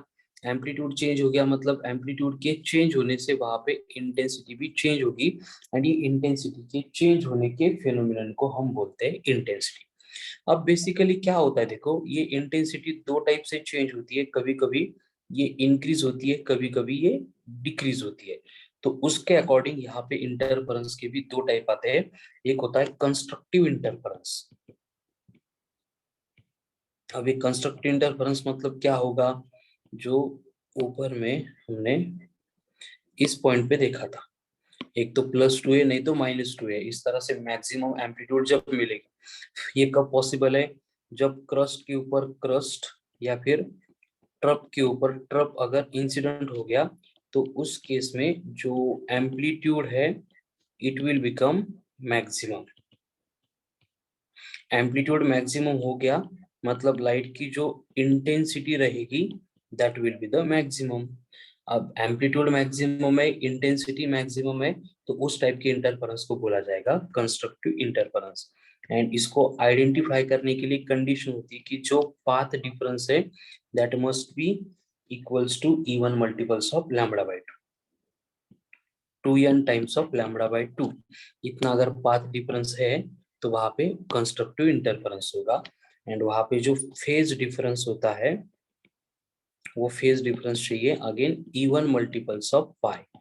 अब ये phase difference and path difference मतलब क्या होता है, जैसे कि गिवन पॉइंट है P, यहाँ पे x1 है, यहाँ पे x2 है, तो x1 को P से कनेक्ट कर दिया, x2 को P से कनेक्ट कर दिया, तो x2P माइनस x1P इसके पाथ लेंथ का जो डिफरेंस है उसी को बोला जाता है as a path difference. And phase difference मतलब यहाँ पे इंसिडेंट होने वाला लाइट का फेज माइनस यहाँ पे इंसिडेंट होने वाला लाइट का फेज। तो वहां पे अगर ये कंडीशन सेटिस्फाई कर रही है तो उसके ऊपर से अपन आइडेंटिफाई कर सकते कि इंटरफेरेंस कंस्ट्रक्टिव हो गया। एंड कंस्ट्रक्टिव इंटरफेरेंस हो गया तो वहां पे एम्पलीट्यूड एंड इंटेंसिटी क्या होती है, मैक्सिमम होती है। फेज डिफरेंस वहां पे 2n इंटू पाई इतना होता है। उसी तरह से नेक्स्ट टाइप ऑफ इंटरफेरेंस आता है जिसको अपन बोलते हैं एज ए डिस्ट्रक्टिव इंटरफेरेंस। अब ये डिस्ट्रक्टिव इंटरफेरेंस मतलब क्या होगा, एग्जैक्टली ऊपर जो हो रहा था उससे उल्टा हो जाएगा। यानी कि क्या होगा, क्रस्ट के ऊपर ट्रफ या फिर ट्रप के ऊपर क्रस्ट आ जाएगा। ऐसा अगर हो गया तो वहां पे जो एम्पलीट्यूड था वो मिनिमम हो जाएगा। एम्पलीट्यूड अगर मिनिमम हो गया तो जो इंटेंसिटी है वो भी मिनिमम हो जाएगी। अगर एम्पलीट्यूड मिनिमम हो गया, इंटेंसिटी अगर मिनिमम हो गई, तो उस टाइप के इंटरफेरेंस को बोला जाएगा destructive interference. And destructive interference में जो है कंडीशन होती है फॉर पाथ डिफरेंस ये होना चाहिए odd multiples of lambda by 2। And जो फेज डिफरेंस है ये होना चाहिए ऑड मल्टीपल्स ऑफ पाई। अगर ये कंडीशन वहां पे सेटिस्फाई हो रही है तो उस टाइप की इंटरफेरेंस को हम बोलेंगे एज ए डिस्ट्रक्टिव इंटरफेरेंस। ठीक है, तो इस तरह से लाइट का इंटरफेरेंस होता है। किसी किसी केस में इंटेंसिटी बढ़ जाती है, कभी कभी इंटेंसिटी वहां पे कम होती है। तो इंटेंसिटी अगर कम हो रही है तो डिस्ट्रक्टिव इंटरफेरेंस, इंटेंसिटी अगर बढ़ रही है तो कंस्ट्रक्टिव इंटरफेरेंस। अब यहाँ पे कुछ इक्वेशंस के अरेंजमेंट हम देखेंगे कि basically you know that resultant amplitude जो है it is given by root of a1 का स्क्वायर प्लस a2 का square plus twice of a1 a2 cos of phi. Same expression हम एसिजमेंट वेव्स में प्रूव कर चुके हैं, आगे उसको प्रूव भी करने वाले हैं। फिर से a1 का मतलब यहाँ पे होगा फर्स्ट वेव का एम्पलीट्यूड, a2 का मतलब होगा दूसरे का एम्पलीट्यूड, एंड फाई मतलब होगा उनका फेज डिफरेंस। अभी अभी हमने देखा था कि intensity is directly proportional to the square of the amplitude है। तो इसका मतलब हम यहाँ पे लिख सकते हैं I प्रोपोर्शनल है to the a1 square plus a2 square plus twice of a1 a2 cos of phi से। तो अगर मैं यहाँ पे कंसिडर करूंगा कि कंस्ट्रक्टिव इंटरफेरेंस हो रहा है, तो उस केस में क्या होगा, कंस्ट्रक्टिव इंटरफेरेंस हो रहा है मतलब फेज डिफरेंस जो है वो इवन मल्टीपल्स ऑफ पाई, यानी वो 0, 2 पाई, 4 पाई, 6 पाई ऐसे होता है। तो मैं एज्यूम करूंगा कि फेज डिफरेंस यानी फाई है 0। तो यहाँ पे अगर मैंने फाई को 0 पुट कर दिया, cos 0 1 हो जाएगा, a1 square plus a2 square plus 2a1 a2, ये एक्सपांशन होता है a1 प्लस a2 के होल स्क्वायर का। यानी हम यहाँ पे बोल सकते हैं कि intensity will be maximum and this maximum intensity will be proportional to a1 plus a2 का whole square। उसी तरह से हम अगर एज्यूम करेंगे कि इंटरफेरेंस डिस्ट्रक्टिव है, तो इस डिस्ट्रक्टिव इंटरफेरेंस में जो फेज डिफरेंस है वो होता है पाई, क्योंकि हमने पहले देखा है ऑड मल्टीपल्स ऑफ पाई चाहिए। तो यहाँ पे अगर मैंने cos ऑफ पाई पुट कर दिया तो होता है 180, cos 180 is -1, that's why it will become a1 square plus a2 square minus 2a1 a2, which is the expansion of a1 minus a2 का whole square। यानी कि we can say that here minimum intensity will be proportional to a1 minus a2 का whole square। And सबसे important फॉर्मूले related to interference अभी आ रहे हैं। अगर मैं इन दोनों को डिवाइड कर दूंगा Imax अपॉन Imin, तो ये आता है a1 प्लस a2 का square divided bye a1 minus a2 का square, that is equals to r plus 1 upon r minus 1 का whole square, that is equals to root of I1 plus root of I2 का square divided by root of I1 minus root of I2 का square, that is equals to root of I1 by I2 plus 1 का square, या फिर इसको बाद में square कर सकते हैं, divided by root of I1 by I2 minus 1 इसका स्क्वायर। सो इतनी सारी फॉर्मूले की लिस्ट है by using which we can calculate the intensity का। अगर रेशो पूछा है तो इंटेंसिटी का रेशो, या फिर कोई भी अगर अननोन टर्म है तो उसको भी हम यहाँ पे कैलकुलेट कर सकते हैं। सेम वे हम यहाँ पे और एक एक्सप्रेशन लिख सकते हैं कि रिजल्टेंट इंटेंसिटी आफ्टर ये interference is given by IR is equals to I1 plus I2 plus root of 2I1 I2 cos of phi। I1 मतलब intensity of first wave, I2 मतलब intensity of second wave, phi का मतलब phase difference between two interfering waves. ये बातें तो same है, उसमें कोई भी डिफरेंस नहीं है। तो यहाँ पे अगर हम कंसीडर करेंगे कि I1 is equals to I2 is equals to I, दोनों की इंटेंसिटी अगर इक्वल है, सेम है, और वहां पे अगर कंस्ट्रक्टिव इंटरफेरेंस हो रहा है यानी फाई अगर 0 है, तो हमें यहाँ पे रिजल्टेंट इंटेंसिटी मिलती है 4I। एंड वहां पे अगर डिस्ट्रक्टिव इंटरफेरेंस हो रहा है मतलब फाई इक्वल्स टू पाई है, तो रिजल्टेंट इंटेंसिटी मिलती है 0। यानी कि यहाँ से हम कंक्लूड कर सकते हैं कि टू इंटरफेयरिंग वेव्स की इंटेंसिटी अगर इक्वल है तो उस केस में उनके इंटरफेरेंस के बाद में जो रिजल्टेंट इंटेंसिटी है वो वेरी करती है इन बिटवीन 0 to 4I। उसकी मिनिमम वैल्यू रहेगी 0, मैक्सिमम वैल्यू रहेगी 4 टाइम्स ऑफ I। अब इंटरफेरेंस रिलेटेड आगे की बातें हमें डिस्कस करनी है, जिसमें थ्योरेटिकल पार्ट आता है, जैसे कि कोहेरेंट सोर्स के बारे में हम डिस्कस करेंगे।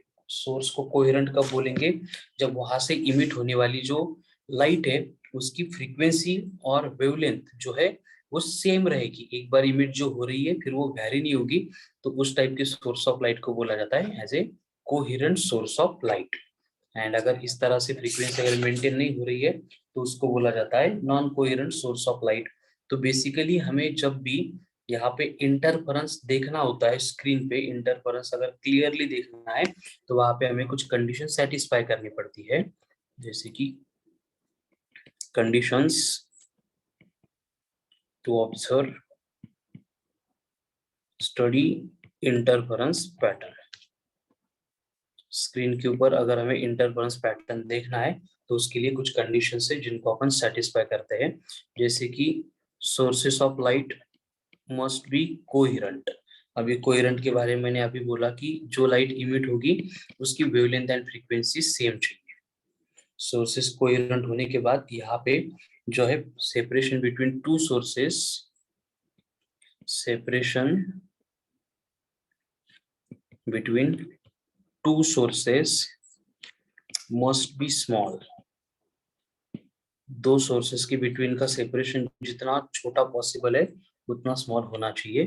Then separation between source and screen must be large. इसको अपन थोड़ा सा लार्ज प्लेस करते हैं, ठीक है। एंड इस तरह से वहां पे ये कंडीशन मेंटेन करेंगे तो हमें स्क्रीन के ऊपर इंटरफेरेंस पैटर्न दिखेगा और उसको अपन ध्यान से एकदम देख भी सकते हैं, ऑब्जर्व कर सकते हैं। और उसको ऑब्जर्व करके जो है हम फिर जो भी रिक्वायर्ड क्वांटिटी है वो कैलकुलेट कर सकते हैं। जैसे आगे इंटरफेरेंस से रिलेटेड थोड़ी और इम्पोर्टेंट कंसेप्ट को मैं लेके आने वाला हूं। अब यहाँ पे इम्पोर्टेंट पॉइंट आपको याद रखना है कि interference of light follows law of conservation of energy। मतलब यहाँ पे जो एनर्जी है वो कंजर्व होती है, ऐसे नहीं कि कंस्ट्रक्टिव में क्रिएट हो रही है एंड डिस्ट्रक्टिव में डिस्ट्रक्ट हो रही है, दोनों भी केस में वो कंजर्व होती है। देन अगर हमें इंटेंसिटी जो है उसका एवरेज पूछा गया है कंस्ट्रक्टिव के एंड डिस्ट्रक्टिव के, तो हम वहां पे आई max plus I mean upon 2 यानी I1 प्लस I2 यानी A1 का स्क्वायर प्लस A2 का स्क्वायर, ये रिलेशन यूज करके वहां पे एवरेज इंटेंसिटी जो है वो कैलकुलेट कर सकते हैं। देन अगेन आपको याद रखना है intensity proportional to width of the slit proportional to a square, ऐसे ही एक दूसरे के ऊपर डिपेंड करती है, ठीक है। यहाँ पे I का मतलब होगा इंटेंसिटी, W का मतलब होगा विड्थ ऑफ स्लिट, A का मतलब होगा एम्पलीट्यूड। तो ये इस तरह से एक दूसरे के ऊपर डिपेंड करते हैं। तो हमें अगर इंटेंसिटी पूछी गई है एंड डेटा दिया है इन टर्म्स ऑफ विड्थ या फिर इन टर्म्स ऑफ एम्पलीट्यूड, तो उसमें से कोई भी अगर अननोन है तो उनको कैलकुलेट करने के लिए हमें ये रिलेशन यूज करना है। इस तरह के क्वेश्चन देखे गए हैं प्रीवियस ईयर्स में जहाँ पे विड्थ का रेशो पूछा गया था एंड इंटेंसिटी गिवन थी।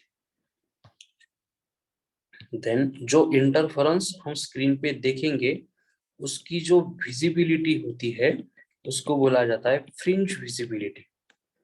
फ्रिंज मतलब क्या होता है, जो इंटरफेरेंस पैटर्न अपन स्क्रीन पे देख रहे हैं, इंटरफेरेंस पैटर्न उसको हम क्या बोलते हैं, फ्रिंज बोलते हैं, ठीक है। तो उस फ्रिंज की जो विजिबिलिटी होती है it is given by V equal to, उसके लिए फॉर्मूला होता है I max minus I min divided by I max plus I min into 100, और ये आंसर आता है परसेंटेज में, ठीक है।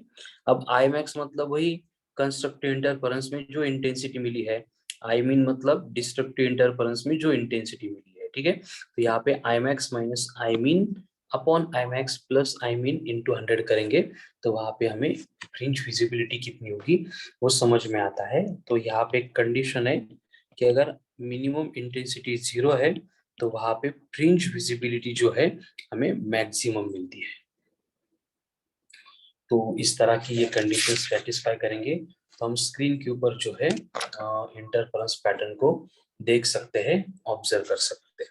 यानी कि अब होता क्या है, देखो यंग ने सबसे पहले एक सिंपल एक्सपेरिमेंटल सेटअप बनाया था जिसका यूज करके हम इंटरफेरेंस को एकदम डिटेल में देख सकते हैं, ऑब्जर्व कर सकते हैं। तो इसको अपन बोलते हैं एज ए YDSE यानी यंग्स डबल स्लिट एक्सपेरिमेंट। इसने यंग ने क्या बोला था कि सपोज हमने एक लाइट का सोर्स रख दिया है S, तो इसके आगे क्या करना है, हमें कार्डबोर्ड प्लेस करना है और इस कार्डबोर्ड में हमें क्या करने हैं, ऐसे 2 होल्स बनाने हैं जिनको बोला गया है पिन होल। तो ये बनेगा या फिर इसके सामने और एक कार्डबोर्ड यहाँ पे प्लेस करना है। इस कार्डबोर्ड में यहाँ पे एक पिन होल बनाना है, यहाँ पे ये 2 पिन होल बनेंगे, ये बनेगा S1, ये बनेगा S2। इन दोनों के बिटवीन का सेपरेशन रहेगा D। तो यहाँ पे होगा क्या, देखो ये पिन होल है, मतलब इस सोर्स से जो लाइट निकलेगी वही इस पिन होल से एंटर करेगी, एंड इस पिन होल से जो लाइट एंटर कर रही है वही लाइट ये S1 को मिल रही है, वही लाइट यहाँ पे S2 को मिल रही है। इस तरह से जो दोनों सोर्सेस के ऊपर इंसिडेंट होने वाली लाइट है, एक्चुअली वो सेम सोर्स ने यहाँ पे प्रोड्यूस की है, इसलिए सोर्सेस कोहेरेंट भी होते हैं। सोर्सेस जो है वो इक्वल एम्पलीट्यूड वेवलेंथ, वो सेम लाइट की मतलब वेवलेंथ एंड एम्पलीट्यूड सेम होगी, इसी तरह के लाइट को इमिट करेंगे। और इसके सामने अगर हम स्क्रीन रख देंगे इस तरह से कि सोर्स एंड स्क्रीन इनके बिटवीन का सेपरेशन हो जाएगा कैपिटल डी, तो यहाँ पे हमें इंटरफेरेंस पैटर्न देख सकते हैं। अब इस इंटरफेरेंस पैटर्न का एक फिक्स स्ट्रक्चर होता है, देखो जो सेंटर है वहां पे हमेशा से क्या होता है, इस ये अपन लिख देंगे कि यहाँ पे कंपल्सरी ब्राइट बैंड फॉर्म होता है, मतलब जो कंस्ट्रक्ट इंटरफेरेंस के बाद में जो पॉइंट आ रहा है उसको अपन बैंड कंसीडर कर सकते हैं। यहाँ पे डार्क बैंड, ब्राइट बैंड, इस तरह से इंटरफेरेंस पैटर्न में हमें दिखाई देते हैं। ठीक है, तो ये बनता है सेंट्रल ब्राइट बैंड बीबी। उसके बाद में क्या होता है, इसके सराउंडिंग में हमें फिर से डार्क बैंड मिलते हैं। ठीक है, तो ये बनेगा डार्क पॉइंट या फिर डार्क बैंड, ये बनेगा डार्क बैंड। इसके बाद में फिर से हमें यहाँ पे ब्राइट बैंड या फिर ब्राइट पॉइंट मिलते हैं, ब्राइट पॉइंट मिलते हैं। एंड उसके बाद में फिर से हमें यहाँ पे डार्क बैंड मिलते हैं, ये डार्क बैंड मिलते हैं।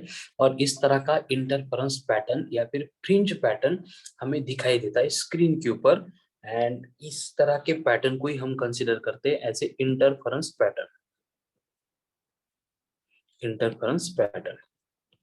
तो इस इंटरफेरेंस पैटर्न में क्या होता है कि दो एडजेसेंट ब्राइट बैंड के बिटवीन का सेपरेशन, ठीक है, जैसे कि ये सेंट्रल ब्राइट बैंड है एंड उसके बाद में ये फर्स्ट ब्राइट बैंड है, इन दोनों के बिटवीन का जो सेपरेशन है उसको बोला जाता है एक्स।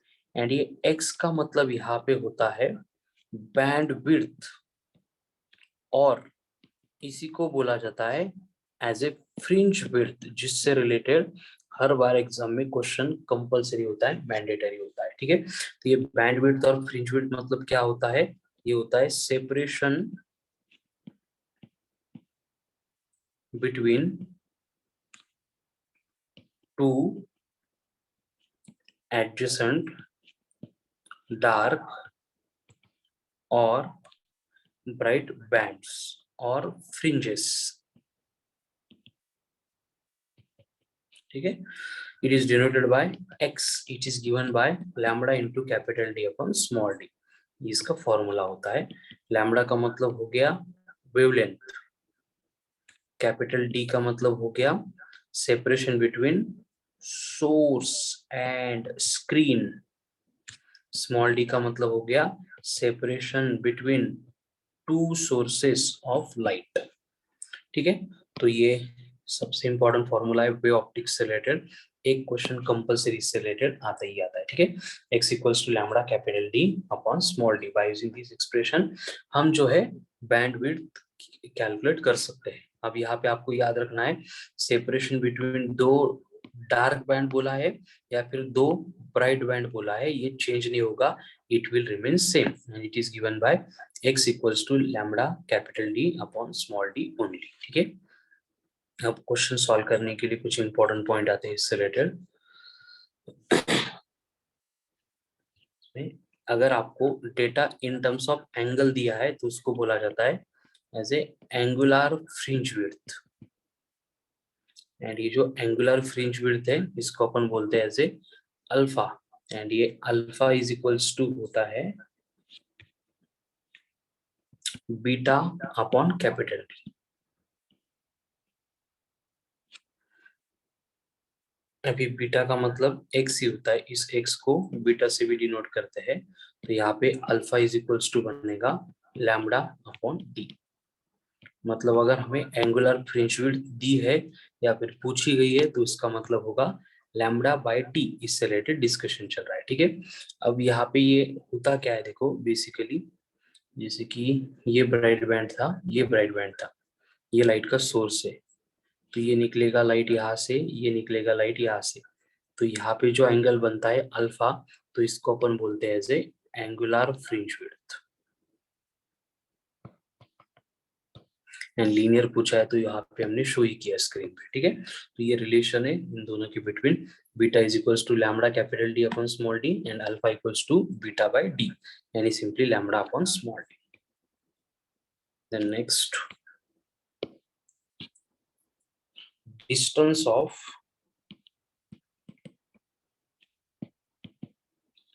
nth bright fringe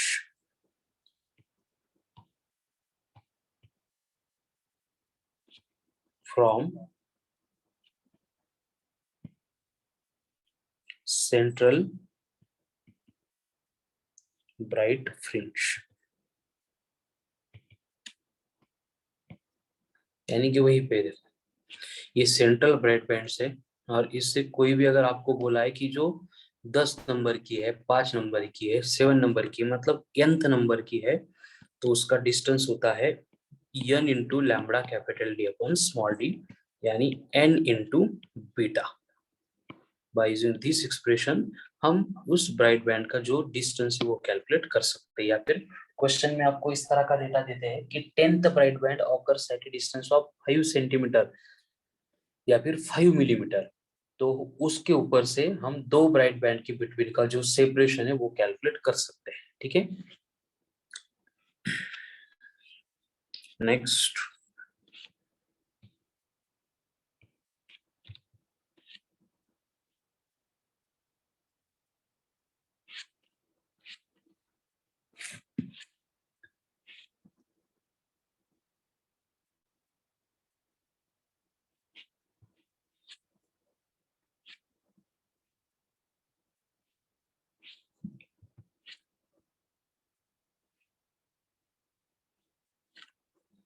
चलो स्क्रीन ऑडियो क्लियर है सबको?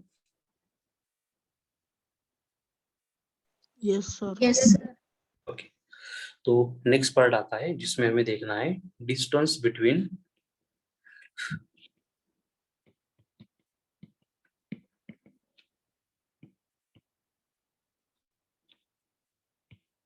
यंथ, उसमें फर्स्ट एंड दूसरी यंथ सेकंड ब्राइट फ्रिंज, मतलब कोई भी दो ब्राइट फ्रिंज के बिटवीन हमें अगर डिस्टेंस चाहिए तो सिंपली हमें क्या करना है वहां पे, ये n2 minus n1 into beta करना है, ठीक है।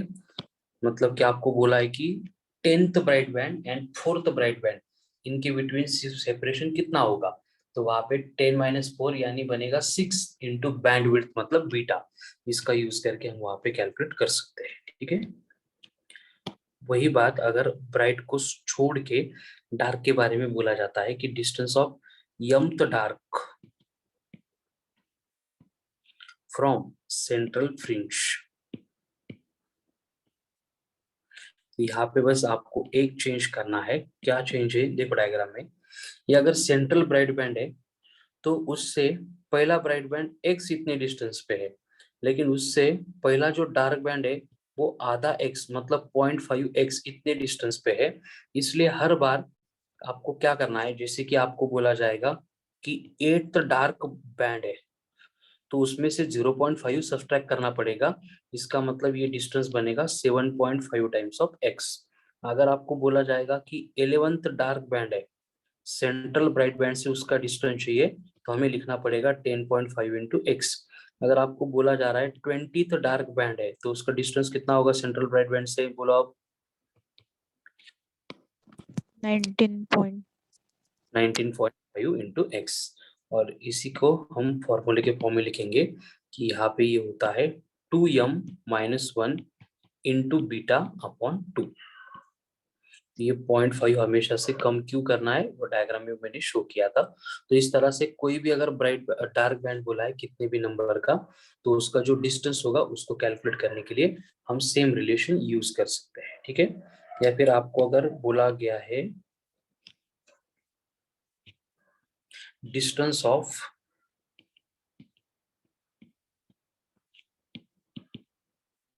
nth bright fringe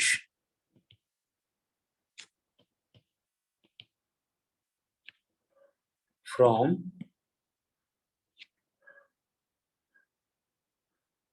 mth dark fringe, तो इस केस में यंत ब्राइट एंड यंत डार्क इनके बिटवीन का जो सेपरेशन होता है उसको कैलकुलेट करेंगे हम by using n minus 2m-1/2 times of beta. ठीक है, तो सिंपल स्ट्रेट फॉरवर्ड फॉर्मूले है। इंटरफेरेंस रिलेटेड तो सब आपको लर्न करने पड़ेंगे, क्योंकि एक क्वेश्चन तो कंपलसरी इसके ऊपर आता ही आता है, इसको कोई ऑप्शन नहीं। ठीक है, अब यहाँ पे आपको अगर बोला गया है क्वेश्चन में कि if whole apparatus of Young's double slit experiment यानी YDC immersed in liquid, अगर उसको हमने लिक्विड में इमर्स किया है ऑफ रिफ्रैक्टिव इंडेक्स म्यू, ऐसा लिक्विड जिसकी रिफ्रैक्टिव इंडेक्स म्यू है, तो उस केस में वहां पे सिर्फ वेवलेंथ चेंज होगी। और वो वेवलेंथ में चेंज मतलब क्या होगा, वेवलेंथ डिक्रीज होगी, बाकी पूरा पार्ट वहां पे सेम रहेगा। और उसके ऊपर से जो फ्रिंज विड्थ है वो भी चेंज होगी, and new fringe width is given by B dash equals to B upon mu होगा। ठीक है, फिर बी डैश इज इक्वल, इसका मतलब क्या होगा, फ्रिंज विड्थ इन लिक्विड, ये बनेगी fringe width in air, and mu को तो हमने पहले बोला है कि refractive index of the given liquid है। ठीक है, अगर वहां पे हम capital D and small D में चेंज करेंगे तो उससे क्या होगा, देखो कि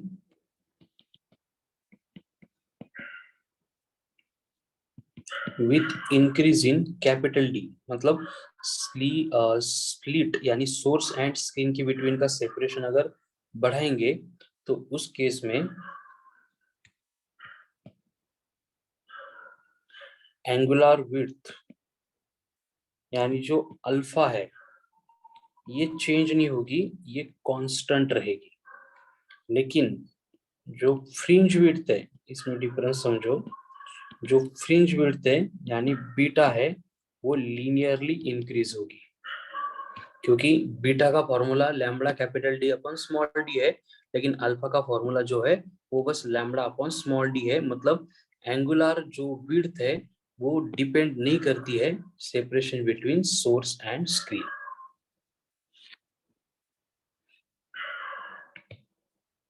अगर आपको क्वेश्चन में इस तरह का स्टेटमेंट अगर डायरेक्टली दिया है कि इफ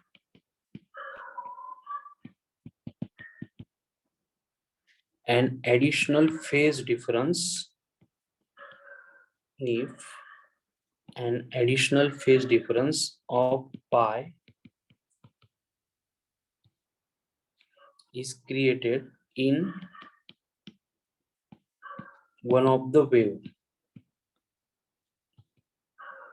तो उसमें क्या होगा, जो सेंट्रल फ्रिंज थी पहले ब्राइट हुआ करती थी, अब वो डायरेक्टली डार्क बनेगी, बिकम डार्क। ठीक है, एंड अब तक का सबसे important point, when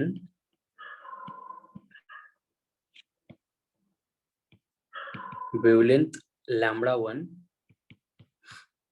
is used to obtain a fringe n1 at the same point,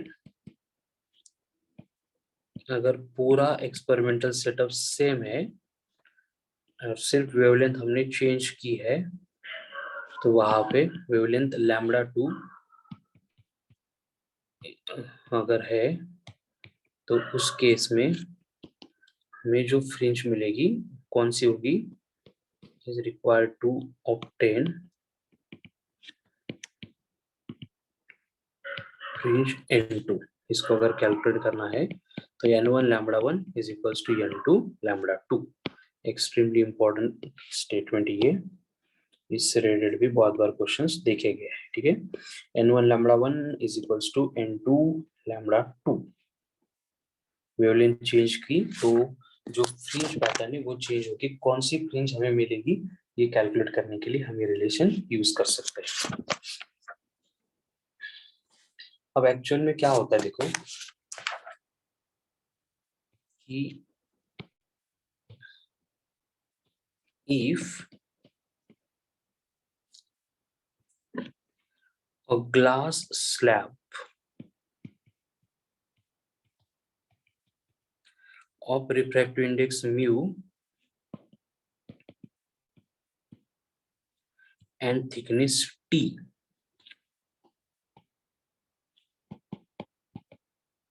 when introduced in the path of light from one of the source। मतलब क्या है कि ये स्क्रीन के ऊपर हमें इंटरफेरेंस देखना है, ये S1 पहला सोर्स है, ये S2 दूसरा सोर्स है। इस तरह से लाइट आ रही थी, लेकिन एक के पाथ में हमने इस तरह की ग्लास स्लैब अगर इंट्रोड्यूस कर दी तो इससे क्या होगा देखो, इसको इंट्रोड्यूस करने से वहां पे जो फ्रिंज विड्थ है वो चेंज नहीं होती है।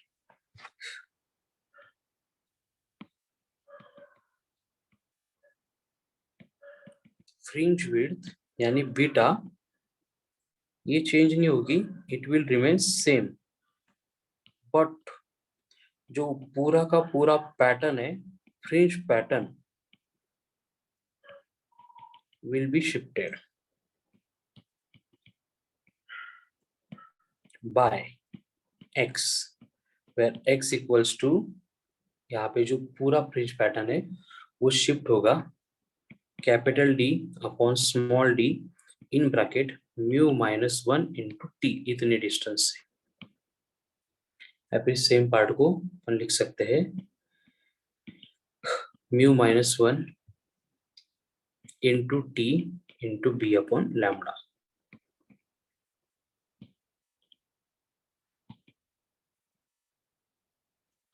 टुवर्ड्स द सोर्स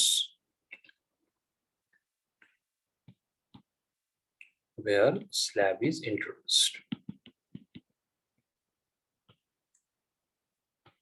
मतलब यहाँ पे अगर ये ऊपर के लाइट के पाथ में स्लैब को इंट्रोड्यूस किया है तो फ्रिंज पैटर्न ऊपर शिफ्ट होगा, अगर नीचे लेके आते तो वो नीचे शिफ्ट होता था, और वो कितने डिस्टेंस से शिफ्ट होगा उसके लिए एक्सप्रेशन है mu minus 1 into T into B by lambda, या फिर capital D upon small D in bracket mu minus 1 into T. कोई भी रिमेंबर करो, अकॉर्डिंग टू जो डेटा आपको दिया जाएगा तो उसके अकॉर्डिंग हम इसको चेंज कर सकते हैं। ठीक है, तो यहाँ पे अगर आपको बोला गया है कि दोनों भी लाइट रे को हमने कवर किया है, if both light rays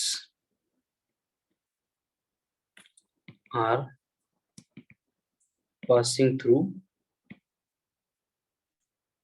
glass slab of refractive index mu1 and mu2 और वहां पे थिकनेस अगर सेम है and having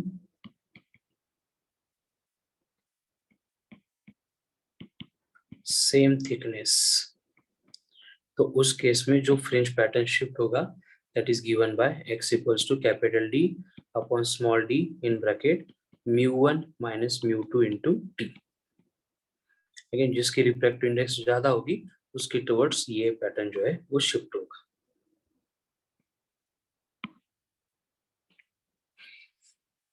एंड इस पैटर्न के शिफ्ट होने से कितने नंबर ऑफ फ्रिंजेस वहां पे शिफ्ट हुए हैं ये अगर हमें पूछा गया है तो number of fringes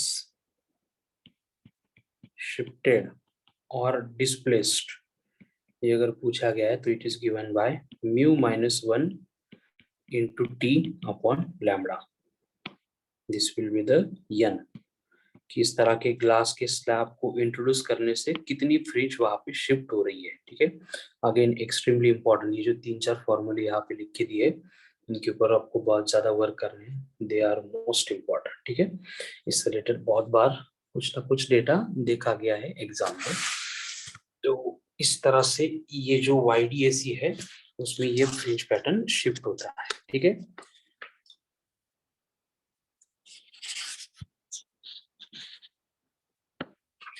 interference related इतनी बातें थी जो डिस्कस करना इम्पोर्टेंट थी, बाकी और कुछ भी बहुत सारा डेटा आपको दिया है मॉड्यूल में, उतना कुछ खास इम्पोर्टेंट नहीं है, एक बार अगर टाइम मिला तो उसको रीड करो, ठीक है। अब और इंटरफेरेंस के बाद में नेक्स्ट फेनोमेनन आता है रिलेटेड टू लाइट, जिसको बोला जाता है as a diffraction of light.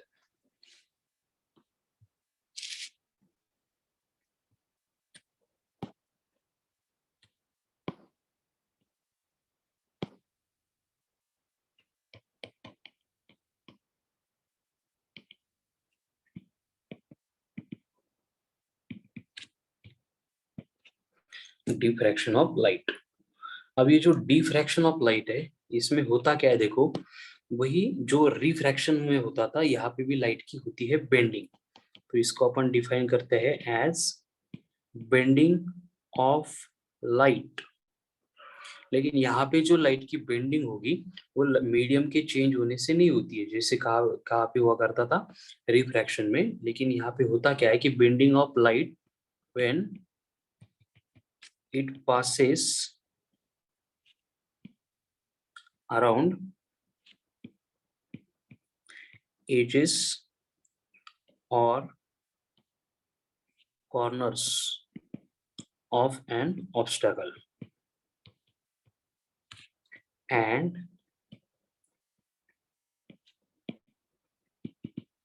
entering into the region of geometrical shadow।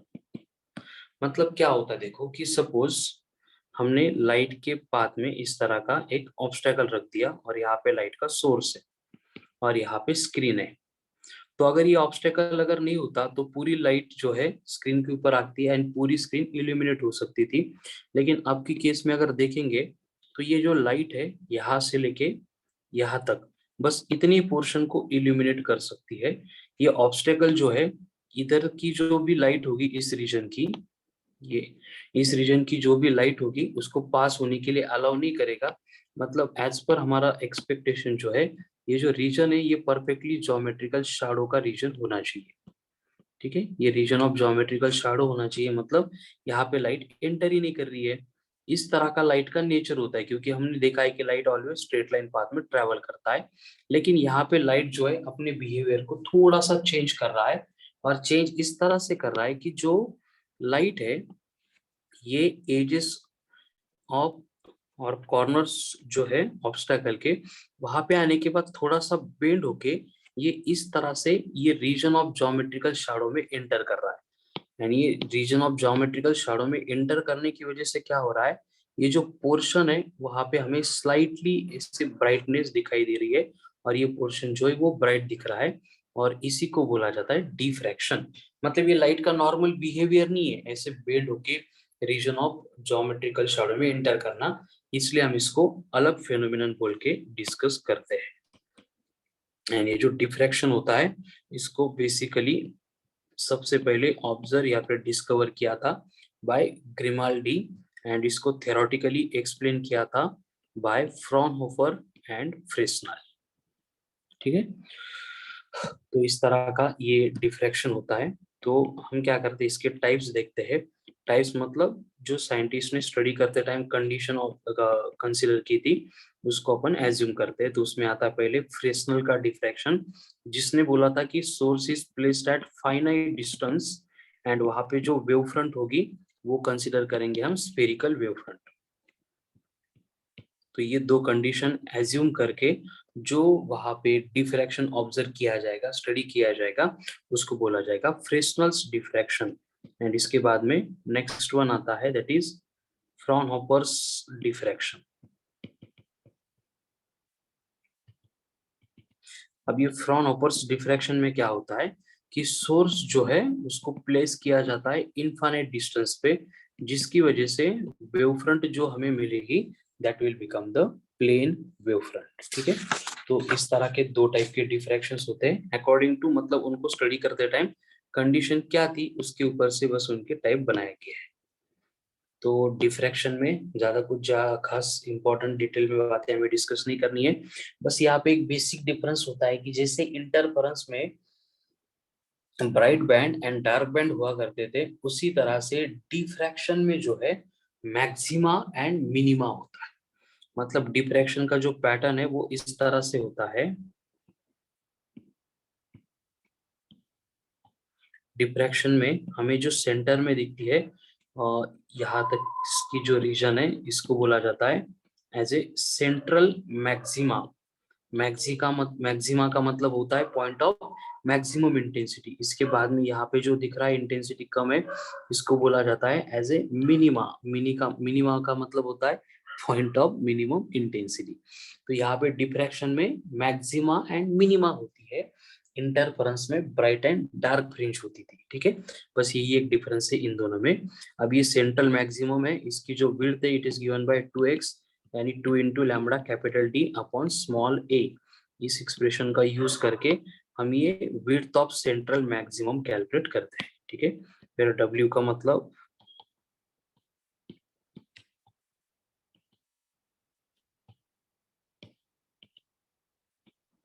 Width of central maximum. यहाँ पे लैम्बडा मतलब मालूम है वेवलेंथ, कैपिटल डी मतलब सोर्स एंड स्क्रीन के बिटवीन का डिस्टेंस, एंड ए का मतलब होगा विड्थ ऑफ स्लिट। यहाँ पे दोनों सोर्स होते हैं, एक ही सोर्स होता है लाइट का, लेकिन वो थोड़ा सा लीनियर होता है, तो उस सोर्स की जो विड्थ है उसको अपन यहाँ पे ए कंसीडर बोल रहे हैं कर रहे हैं। और ये इस इक्वेशन का यूज करके हम ये जो सेंट्रल मैक्सिमा है उसकी विड्थ कैलकुलेट कर सकते हैं। ठीक है, तो जिस तरह से हमने ब्राइट एंड डार्क यानी कंस्ट्रक्टिव एंड डिस्ट्रक्टिव इंटरफेरेंस के लिए इंटरफेरेंस में कंडीशन देखी थी, उसी तरह से यहाँ पे मिनिमा एंड मैक्सिमा के लिए भी कंडीशन हमें देखनी पड़ेगी। बस यहाँ पे क्या होता है, उल्टा पुल्टा होता है। मतलब जो कंस्ट्रक्टिव इंटरफेरेंस की कंडीशन थी वो अप्लाई होती है मिनिमा के लिए, और हमें अगर पॉइंट ऑफ मिनिमम इंटेंसिटी चाहिए तो यहाँ पे ये जो ए साइन थीटा है इज इक्वल्स टू हमें लेना पड़ता है even multiples of lambda by 2। याद करो इंटरफेरेंस में ये कंडीशन थी फॉर कंस्ट्रक्टिव इंटरफेरेंस, वहां पे पाथ डिफरेंस था, यहाँ पे पाथ डिफरेंस की जगह पे हम यहाँ पे एंगुलर विड्थ ले रहे हैं और उसमें हम ए साइन थीटा इस टर्म को कंसिडर कर रहे हैं। तो बाकी सारी जो बातें यहाँ पे सेम एप्लीकेबल होगी कि अगर आपको यंथ मिनिमा फाइंड करनी है तो यंथ मिनिमा फाइंड करने के लिए आपको क्या करना पड़ेगा, यन से गिवन कंडीशन को मल्टीप्लाई करना पड़ेगा। मिनिमा के बाद में नेक्स्ट आती है मैक्सिमा, मतलब पॉइंट ऑफ मैक्सिमम इंटेंसिटी। तो वहां पे जो डिस्ट्रक्टिव इंटरफेरेंस के लिए कंडीशन थी odd multiples of lambda by 2, तो यहाँ पे भी हमें क्या करना पड़ेगा, ये 2n -1 या फिर 2n+1, ये बनेगा odd number into lambda by 2।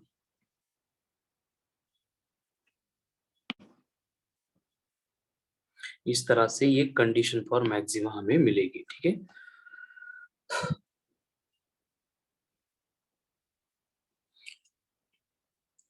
ये फ्रॉनहोफर से रिलेटेड एक पॉइंट और यहाँ पे इंपॉर्टेंट है, intensity of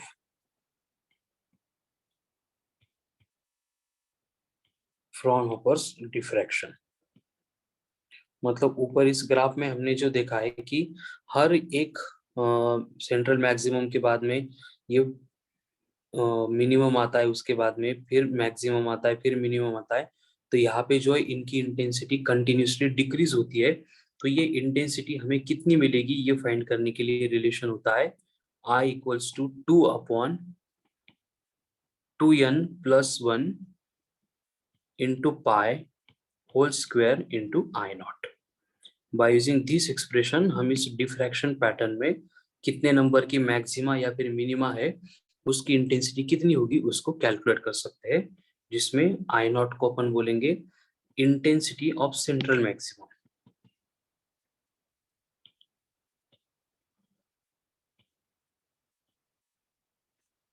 intensity of central maximum and यहाँ पे n का मतलब बनेगा कितने नंबर की मैक्सिमम है, यानी ऑर्डर ऑफ मैक्सिमम।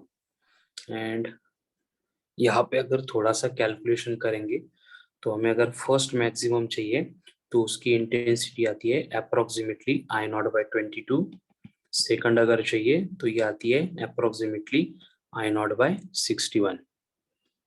तो इस तरह से ये इंटेंसिटी वेरी होती है। अगर इसको ग्राफिकली अगर प्लॉट भी करना है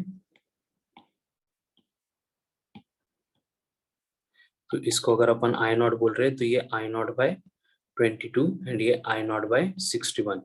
ये भी आई नॉट बाय 22, ये भी आई नॉट बाय 61। इस रेंज में यहाँ पे ये जो इंटेंसिटी है डिफ्रैक्शन में चेंज होती है, ये हम ऑब्जर्व कर सकते हैं। ठीक है, और ये चेंज कैलकुलेट करने के लिए ये रिलेशन है जो फ्रॉनहोफर के डिफ्रैक्शन पैटर्न में यूज किया गया था।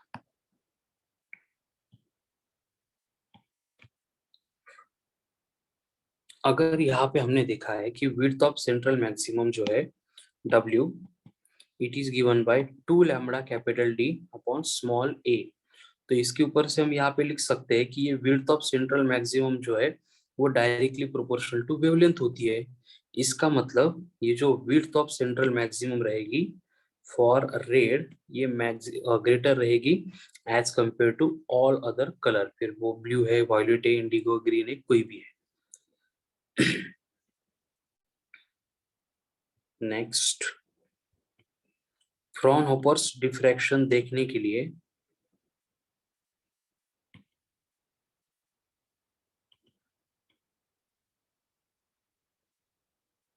हम जो है एकदम नैरो स्लीट यूज करते हैं जिसकी विड्थ लैम्बडा से डायरेक्टली प्रोपोर्शनल होगी एंड वो प्रोपोर्शनल होगी फोकल लेंथ से एंड ये प्रोपोर्शनल होगी उसके विड्थ से, एपर्चर से। तो इस तरह से ये डिफ्रैक्शन रेटेड, बस इतनी बात है, ज्यादा उसके ऊपर सोचना नहीं है, टाइम भी नहीं देना है। जितना यहाँ पे लिख के दिया है फॉर्मूले वो सारे बस वहां पे लर्न करने हैं एंड इसी से रिलेटेड बस आपको पूरा पार्ट जो है डिफ्रैक्शन का वो डिस्कस करना है। ठीक है, तो अब यहाँ पे डिफ्रैक्शन के बाद में नेक्स्ट पार्ट अगर देखेंगे फ्रॉम द टॉपिक तो वो बचता है फिर से वो जो कल के ऑप्टिकल इंस्ट्रूमेंट्स देखे थे उनकी resolving power and limit of resolution.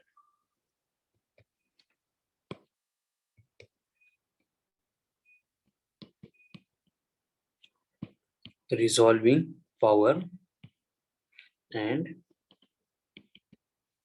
limit of resolution।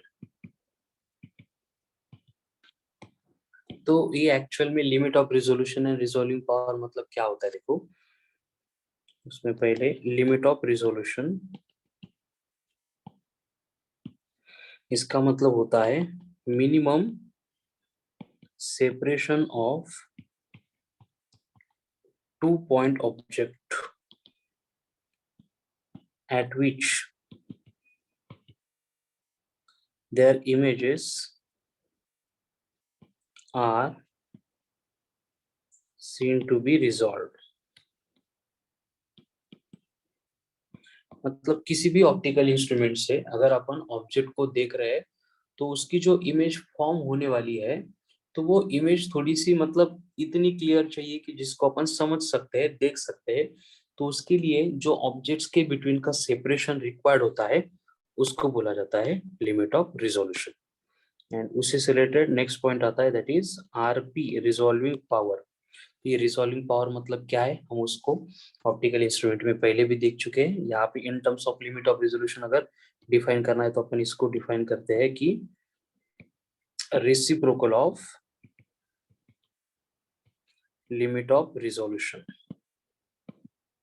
Reciprocal of limit of resolution is called as resolving power of the given optical instrument. तो यहाँ पे जो है हम दो ही टाइप के इंस्ट्रूमेंट जो पहले पढ़ चुके हैं उनको देखते हैं। एक माइक्रोस्कोप, तो ये जो माइक्रोस्कोप होता है उसकी रिजॉल्विंग पावर होती है या फिर उसको अपन लिमिट ऑफ रिजोल्यूशन भी बोल सकते हैं डी। तो ये लिमिट ऑफ रिजोल्यूशन डी जो होती है lambda upon 2 mu sine theta. ये किसके लिए? For oil immersed microscope. मतलब माइक्रोस्कोप को अगर हमने ऑयल में इमर्स किया है तो उसके लिए लिमिट ऑफ रिजोल्यूशन होती है where mu is the refractive index of the oil, lambda is the wavelength and theta is the angular separation होता है। एंड यही पे अगर हमें रिजॉल्विंग पावर चाहिए तो उसको उल्टा करेंगे तो ये बनती है 2 mu sine theta by lambda. And वहां पे अगर ऑयल इमर्स अगर नहीं है, एयर में अगर माइक्रोस्कोप को रखा है तो वो बनेगा lambda is equals to D is equals to lambda upon 2 sine theta. बस वहां पे म्यू नहीं होगा, यानी वहां पे रिजॉल्विंग पावर बनेगी 2 साइन थीटा बाय लैम्बडा। जिसे माइक्रोस्कोप के लिए है उसी तरह से ये टेलीस्कोप के लिए भी रिजॉल्विंग पावर होती है। तो ये जो रिजॉल्विंग पावर होती है उसमें पहले अगर लिमिट ऑफ रिजोल्यूशन लेंगे डी थीटा, ये इन टर्म्स ऑफ एंगल आती है तो ये आएगी 1.22 lambda upon A for telescope. And यहाँ पे अगर हमें रिजॉल्विंग पावर चाहिए तो इसको उल्टा करना पड़ेगा तो ये बनेगी ए अपॉन 1.22 लैम्बडा। सो ये हो गया resolving power and limit of resolutions for microscopes and telescope. And इसके डिस्कशन से ही यहाँ पे हमारा वेव ऑप्टिक्स का जो पूरा पार्ट है वो कंप्लीट होता है। बस एक लास्ट पॉइंट यहाँ पे इससे related, Doppler's effect in light, जो अपन साउंड में भी पढ़ते हैं कि बेसिकली यहाँ पे डॉपलर ने एपरेंट चेंज इन फ्रीक्वेंसी जो है वो कितनी होगी with the relative velocity between source and observer, उसके बारे में रिलेशन एक्सप्लेन किया है। जो अपन फाइंड करते हैं बाय यूजिंग दिस एक्सप्रेशन यानी equals to N in bracket 1 plus और minus we r by c. यहाँ पे एन ए का मतलब होगा एपरेंट फ्रीक्वेंसी, एन का मतलब होगा नेचुरल या फिर actual frequency emitted by the source, V R का मतलब होगा relative velocity between source and observer, C का मतलब होगा speed of light in air. तो इस इक्वेशन से हम जो है बेसिकली एपरेंट फ्रीक्वेंसी को कैलकुलेट कर सकते हैं। एक्चुअल में एक्सप्रेशन में डिनोमिनेटर भी होता है जिसमें जो है root of 1 minus we are by C का होल स्क्वायर होता है, लेकिन वो टर्म ऑलवेज हमें निग्लेक्ट करनी पड़ती है, इसलिए मैंने नहीं लिखा है। लेकिन अगर आपको थ्योरेटिकल क्वेश्चन आ गया और उसमें अगर फॉर्मूला दिया है तो सेम फॉर्मूला जो है 1 प्लस और minus we are by c divide by root of 1 minus we are by c, actual original ये फॉर्म होता है डॉपलर का। लेकिन ये जो वी आर बाई सी का रेशो है वो इतना लेस होता है कि उसको 1 में से सब्ट्रैक्ट करने से 1 को कुछ फर्क ही नहीं पड़ता है, इसलिए हम उसको डायरेक्टली इस इक्वेशन के फॉर्म में n equals to N in bracket 1 plus और माइनस वी आर बाई सी इस फॉर्म में रिप्रेजेंट करते हैं। यहाँ पे वी आर का मतलब देखो क्या लिखा है मैंने, वही इंपॉर्टेंट है, relative velocity between source and observer. और यहाँ पे कंडीशन क्या होती है कि सी मतलब स्पीड ऑफ लाइट है, उसकी रेंज है 3 lakh kilometre, sorry 3 lakh kilometre पर सेकंड। तो जब ये रिलेटिव वेलोसिटी हम कंसीडर करेंगे वो भी कंसीडरेबल इनके कंपैरिजन में अगर है तभी ये चेंज ऑकर हो सकता है। इसलिए ये जो कंडीशन है डॉपलर्स इफेक्ट इन लाइट की, ये एप्लीकेबल है only for stars and planet who are or which are in motion, जो मोशन में है उनके लिए एप्लीकेबल है। ठीक है, तो यहाँ पे जो है हम delta lambda upon lambda equals to V are by सी इस एक्सप्रेशन का यूज करके अगर हमें किसी भी स्टार या वहां पे ऑब्जर्वर की स्पीड निकालनी है या फिर जो लाइट की वेवलेंथ है वो निकालनी है तो ये रिलेशन हम यूज कर सकते हैं। मतलब क्वेश्चन में आपको बोला जाता है कि एक्चुअल वेवलेंथ है जैसे कि वो है 6000 एंगस्ट्रॉम, लेकिन जो चेंज इन वेवलेंथ ऑब्जर्व हो रही है वो है 1500 एंगस्ट्रॉम, तो इसका मतलब सोर्स एंड ऑब्जर्वर की रिलेटिव वेलोसिटी कितनी होगी, तो उसमें ये वैल्यू पुट करके हम सिंप्लीफाई कर सकते हैं। तो इसको इससे रिलेटेड आपको याद रखना है कि अगर कोई प्लैनेट हमें रेड दिख रहा है तो उसको अपन बोलते हैं as a red shift, and उसी तरह की होती है एज ए ब्लू शिफ्ट। देखो यहाँ पे होता क्या है, देखो कि सपोज प्लैनेट एंड ऑब्जर्वर एक दूसरे के टूवर्ड्स आ रहे हैं, तो यहाँ पे हमें लेना पड़ता है प्लस। अब ध्यान से सुनो, अगर प्लैनेट एंड ऑब्जर्वर एक दूसरे के टूवर्ड्स आ रहे हैं, यहाँ पे लिख के ही देता हूं, व्हेन सोर्स एंड ऑब्जर्वर लिखते हैं, प्लैनेट स्टार एंड ऑब्जर्वर नहीं, source and observer are moving towards each other, ऐसी कंडीशन है। तो यहाँ पे होगा क्या, N A equals to N in bracket 1 plus V are by C लेना पड़ेगा। इसका मतलब यहाँ पे जो फ्रीक्वेंसी है वो क्या होगी, इंक्रीज होगी। एंड अगर फ्रीक्वेंसी इंक्रीज होती है तो according to c equals to n into lambda, यहाँ पे जो वेवलेंथ है वो डिक्रीज होगी। वेवलेंथ डिक्रीज होगी मतलब जो विबजर का पैटर्न होता है उसमें जो वेवलेंथ है वो मिनिमम है वॉयलेट की, मैक्सिमम है रेड की, इसलिए ये पैटर्न जो है वो कम वेवलेंथ, मतलब ये वॉयलेट इंडिगो ब्लू इस रीजन में शिफ्ट होता है, तो इस टाइप के शिफ्ट को अपन बोलते हैं एज ए ब्लू शिफ्ट। यानी कि कोई स्टार अगर हमें ब्लू दिखाई दे रहा है तो इसका मतलब ये होगा कि वो हमारे टूवर्ड्स आ रहा है। उसके अगेंस्ट दूसरा आता है रेड शिफ्ट, जैसे नासा वाले बोलते हैं ना, कुछ हमारे पास अर्थ के टूवर्ड्स आ रहा है, अर्थ से कुछ दूर आ रहा है, तो यही पार्ट को अप्लाई करके वो कंक्लूजन देते हैं, ठीक है। रेड शिफ्ट, अब रेड शिफ्ट मतलब क्या होगा, देखो कि अगर प्लैनेट एंड ऑब्जर्वर एक दूसरे से अवे जा रहे हैं तो ये एन इक्वल्स टू लेना पड़ेगा 1 माइनस वी आर बाई सी। इस एक्सप्रेशन से अगर देखेंगे तो यहाँ पे क्या हो रहा है, फ्रीक्वेंसी हो रही है डिक्रीज, कम। एंड अगर फ्रीक्वेंसी डिक्रीज हो रही है तो इसका मतलब यहाँ पे जो वेवलेंथ है उसको बढ़ना पड़ेगा, इंक्रीज होना पड़ेगा। एंड वेवलेंथ इंक्रीज होगी मतलब जो यहाँ पे लिखा था विबजर, ये पैटर्न जो है वो शिफ्ट होगा टुवर्ड्स रेड, तो उसको बोला जाएगा रेड शिफ्ट। यानी कि कोई स्टार अगर हमें रेड दिख रहा है तो इसका मतलब वो हमसे दूर जा रहा है, अवे जा रहा है, ठीक है। इसको याद करने के लिए देखो, रेड मतलब डेंजर होता है, डेंजर दिखा कि उससे अवे जाना पड़ता है। देन ब्लू मतलब ये कलर ऑफ पीस है तो वहां पे पास आना पड़ता है। तो इस तरह से हम ये बातें एक्सप्लेन कर सकते हैं, blue shift and red shift. And इसी के ऊपर से हमने सन के रोटेशन की स्पीड भी कैलकुलेट की है, और वो है अराउंड 2 किलोमीटर पर सेकंड। सन जो है वो खुद के सराउंडिंग में रोटेट होता है with the speed of 2 kilometre पर सेकंड। सो वे ऑप्टिक्स जितना भी पार्ट नेसेसरी था, रिलेटेड था, सिलेबस में था, वो सारी बातें हमने यहाँ पे डिस्कस करके इसको पूरी तरह से कंप्लीट कर लिया है वे ऑप्टिक्स को। एंड इस वे ऑप्टिक्स के डिस्कशन से कंप्लीट होने से हमारा यहाँ पे रे ऑप्टिक्स प्लस वे ऑप्टिक्स यानी पूरा जो ऑप्टिक्स का पार्ट है, जिसके ऊपर नीट में नियर अबाउट 5 to 6 क्वेश्चंस आने वाले हैं, उसके साथ में उससे पहले देखा था थर्मल सेक्शन जिसमें भी 5 क्वेश्चंस, मतलब ये दोनों सेक्शन मिला के नियर अबाउट 12 क्वेश्चंस आते हैं। इनको हमने यहाँ पे सक्सेसफुली कंप्लीट किया है। रिक्वायरमेंट है कि आपको इसको भूलना नहीं है, रोज इसको स्टार्ट से थर्मल सेक्शन से लेके ऑप्टिक्स तक का जो पूरा पार्ट है रेगुलर आपको इसको रिवाइज करते रहना है, ठीक है। सो आज के लिए इतना ही सफिशिएंट है। इसको प्रिपेयर करके short notes, voice notes send करने के लिए कितना टाइम लगेगा?